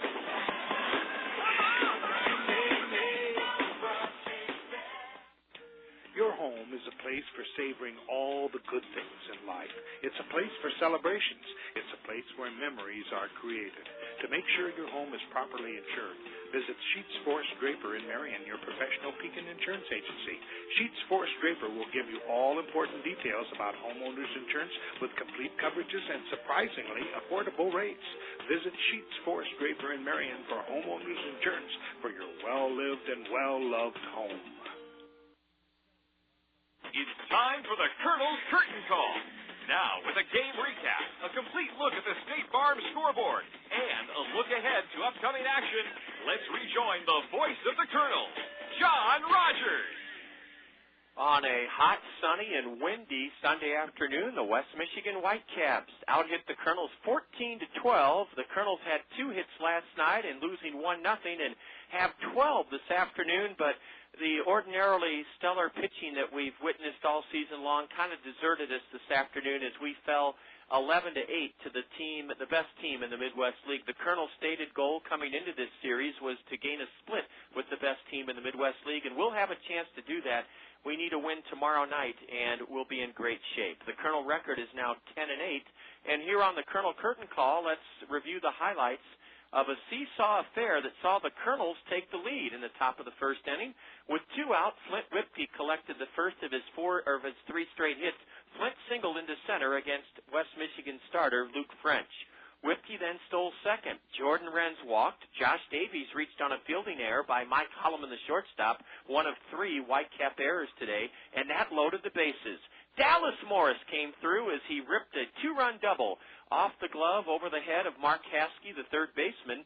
Whitke scored from second.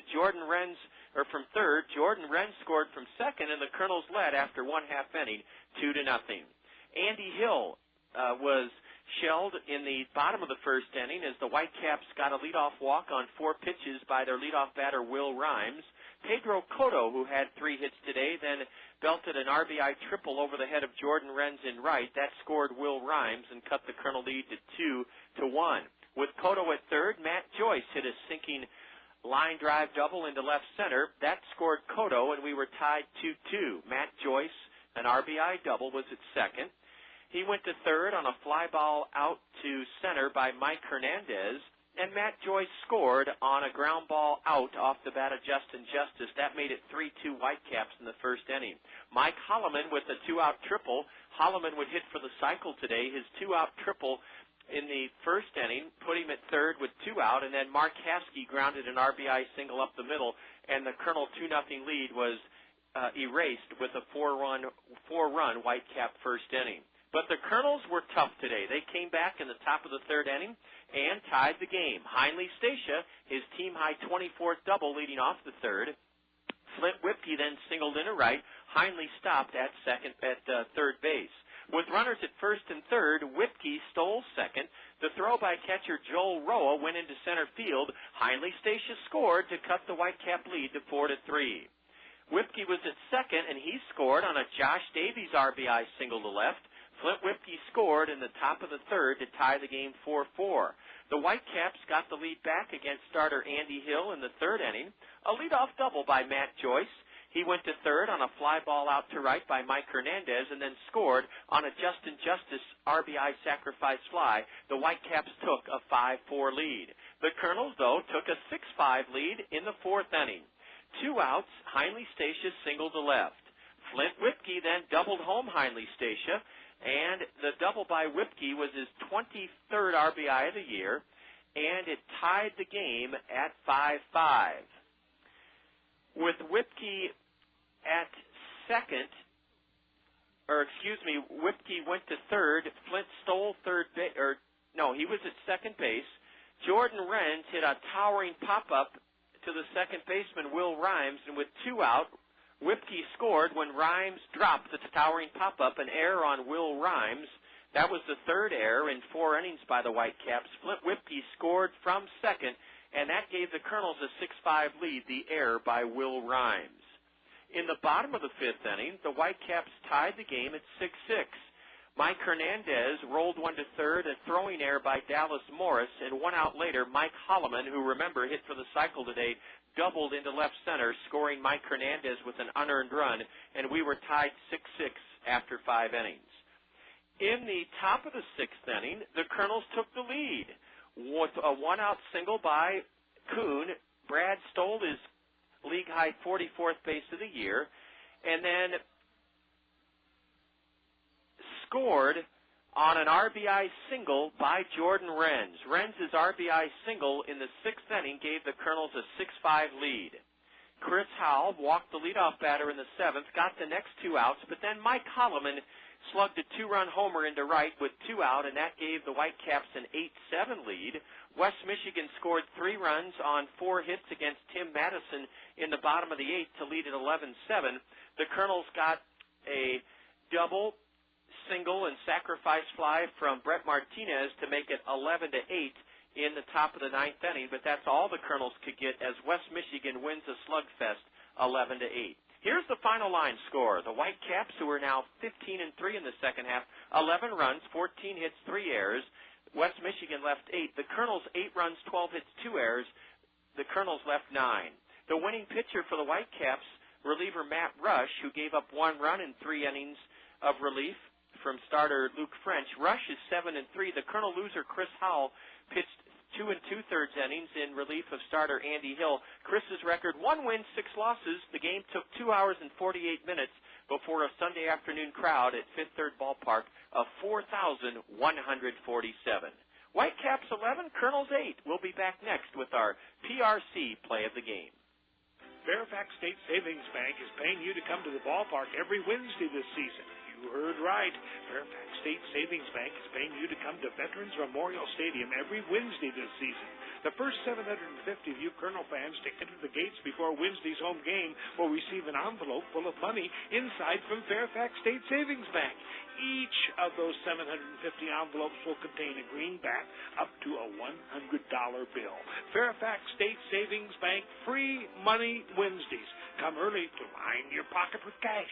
There's a lot you can do to satisfy your taste for Italian. You can marry one. Do you, Susan Smith, take Giuseppe Florentina? You can drive one. Or you can go to Zio Giano's and feast on Zio's homemade bread, pizzas, and pasta, authentically prepared in Zio Giano's famous Italian style. Zio Giano's for the hometown taste of Italy. Come to Zio Giano's, the pasta makes you tingle. Come to Zio Giano's for real Italiano. Come to Zio Giano's, the pasta. We're back at Fifth Third Ballpark here in Grand Rapids, where the Kernels have a chance to gain a split in this four-game series with West Michigan. If we can win tomorrow, the Kernels won the opener here 7-0 Friday night, and then lost, getting just 2 hits last night. The score was 1-0, and this afternoon the Kernels had leads of 2-0, 6-5, and 7-6, but the Whitecaps overpowered us. A 2-run homer by Mike Hollimon, who hit for the cycle today in the 7th inning, and then the West Michigan club put it away with 3 runs in the 8th inning, and they won 11-8. Thanks to PRC, we can now enjoy our play of the game. A job at PRC is a job that you'll love. That's because PRC cares about you, their employee, and they show that care with an unbelievably generous benefit package known as Life Essentials. The Life Essentials benefit package at PRC includes a flexible schedule, 401k retirement savings plan, medical, dental, vision, and pet insurance, and casual dress. To learn more about a company with a great heart, visit PRC online, www.prcnet.com. It was 6-6 when Jordan Renz came to the plate. Brad Kuhn was at second, Flint Whipke at first. Top of the 6th inning, we were tied 6-6. Renz at the plate. Here's our PRC play of the game. That is some relief, huh? First and second, 2 out. And Jordan Renz drills one, a base hit into left. Here comes Brad Kuhn. He'll score without a play. Trying for third, now getting hung up between second and third is Whipke. They have Flint in a rundown. The Kernels lead this game, and Flint Whipke is tagged out between second and third. Flint Whipke tagged out between second and third, and that ends the Kernel inning. But a big RBI single by Jordan Renz as he ripped a base hit past the third baseman to his left into left field. Brad Kuhn scored to make it 7-6. Somehow Flint Whipke got hung up between second and third, and they threw him out. An RBI single by Jordan Renz gives the Kernels the lead here in the top of the 6th inning. 7-6 Kernels. That was the base hit by Jordan Renz that gave us a 7-6 lead, and the Whitecaps won it 11-8. West Michigan's record now in the second half 15-3. The Kernel record in the second half 10-8. We'll be back with our final segment here from Grand Rapids, a complete look at all the afternoon scores, next on the State Farm Major League Scoreboard. The hottest feature in beautiful Veterans Memorial Stadium is the coolest place. It's the Whirling Waters Home Run Hot Tub. How can you and your friends relax and splash it up from the most coveted spot at the ballpark? Simply register at Center Point in Westdale Mall, and listen, if you're selected as the winner, you'll enjoy the ultimate entertainment experience. AquaJet Stream Comfort atop the left field wall in the Whirling Waters Home Run Hot Tub. Brought to you by Westdale Mall and by Whirling Waters. Your chance to splash it up. We're back at Fifth Third Ballpark in Grand Rapids in a game that took 2 hours and 48 minutes before a crowd of 4,147. And before we give you a look at the State Farm Major League Scoreboard, let's remind you that you've enjoyed Kernel Baseball this afternoon on ESPN Radio 1600 KCRG Cedar Rapids. State Farm Insurance agents Dale Thompson, Al Shuttler, Brad Dunn, and Gary Schubat bring us this complete look at the State Farm Major League Scoreboard. We're going to begin in the National League. And here are finals. First, from RFK Stadium in our nation's capital, the Padres scored 4 runs in the top of the 9th inning off ace closer Chad Cordero for the Nationals, and the Padres win 10-9 against the Nationals at RFK Stadium.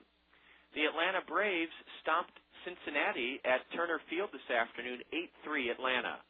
At Shea Stadium, the Mets edged the Marlins 7-6. The Battle of the State of Pennsylvania, the Keystone State Battle at Citizens Bank Ballpark, saw the Phillies knock off the Pirates 8-3. They're in the top of the ninth inning at Miller Park in Milwaukee, and the Cubs look like they're on their way to a win. It's the Cubs 9, the Brewers 4, top of the ninth at Miller Park. At Coors Field in Denver, the Rockies lead the Diamondbacks 5-2 in the top of the seventh inning. Bottom of the third at Chavez Ravine, the Dodgers ahead of the Giants 2-0.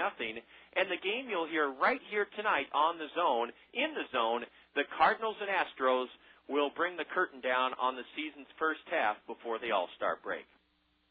Now let's go to the American League on the State Farm Major League Scoreboard. Finals from this afternoon. At Cleveland's Jacobs Field, the Orioles trim the Tribe 5-4. The Devil Rays rally past the Yankees 6-5 at Tropicana Field in St. Petersburg. A final from the ballpark in Arlington, Ameriquest Field in Arlington. The Rangers whipped Minnesota 5-2. The Rangers 5, the Twins 2. And they're tied in the bottom of the ninth inning at U.S. Cellular Field. The White Sox scored a run in the bottom of the ninth, and they have tied the Red Sox 3-3, that game at U.S. Cellular Field. In the top of the ninth inning at Kauffman Stadium, the Blue Jays are clobbering the Royals 11-2. Good news from Oakland. Our parent club, the Angels, are trying to take 3 of 4 from the A's, and in the top of the fifth inning, the Angels lead the A's 2-1 at the Coliseum. And the Tigers, the story of the year in baseball, the Tigers lead the Mariners 2-0. That's in the top of the fourth at Safeco Field. I was about to tell you during this afternoon's broadcast about a fascinating front-page article in the Grand Rapids paper quoting Jimmy Leland, who has wanted to fend off all the praise or all the attention. He wants to give the praise to his players as the Tigers have experienced a rebirth and a resurgence this year. The quote from Jimmy Leland is, "I don't expect my players to win every game. I expect my players to prepare to try to win every game." And therein lies the success of a great coach or manager. I don't expect my team to win every game. I do expect my team to prepare to try to win every game. Well, the Kernels live by that mantra today. The Kernels tried like heck to win this game, and it came back several times, but it was too much firepower by the best team in the Midwest League, the West Michigan Whitecaps. They out-hit us 14-12, and West Michigan wins Game 3 of this series to take a 2-1 lead in the series, 11-8. We'll look forward to bringing you the series finale here from the former furniture-making empire of the country, Fifth Third Ballpark. Tomorrow evening, we'll be on our sister station, 1450 KMRY, and we'll have the South Slope Communications Triple Play Show for you at 5:40 Central Time. The Kernels will be aiming to gain a split in this series with West Michigan, winning 7-0 Friday night, losing 1-0 last night, and bowing to the Whitecaps in a slugfest today, 11-8. That's our story from Fifth Third Ballpark on this sunny, glorious Sunday afternoon. One more thought. I remember when I was a little boy growing up and the Major League All-Star break came, I didn't know what to do with myself. I didn't know how to function without baseball for 3 days, and I sure hope that if you're as big a baseball fan as many of you are, that you'll be with the Kernels, because you'll only have 1 day without baseball, but you'll have the All-Star game on Tuesday night. You'll have the Kernel game here tomorrow in Grand Rapids, the series finale, the All-Star game on a day off for the Midwest League Tuesday, and then we spring back into action with a 7-game homestand starting Wednesday night. So you won't be without your fix of baseball like I had to be when I was a youngster growing up. Thanks so much for being with us. It was a fun afternoon. The Whitecaps win it 11-8, and this has been Kernel Baseball on the Kernel Radio Network. This has been a special sports presentation from The Zone, ESPN Radio, 1600 AM, Cedar Rapids. Now back to our regularly scheduled ESPN programming already in progress.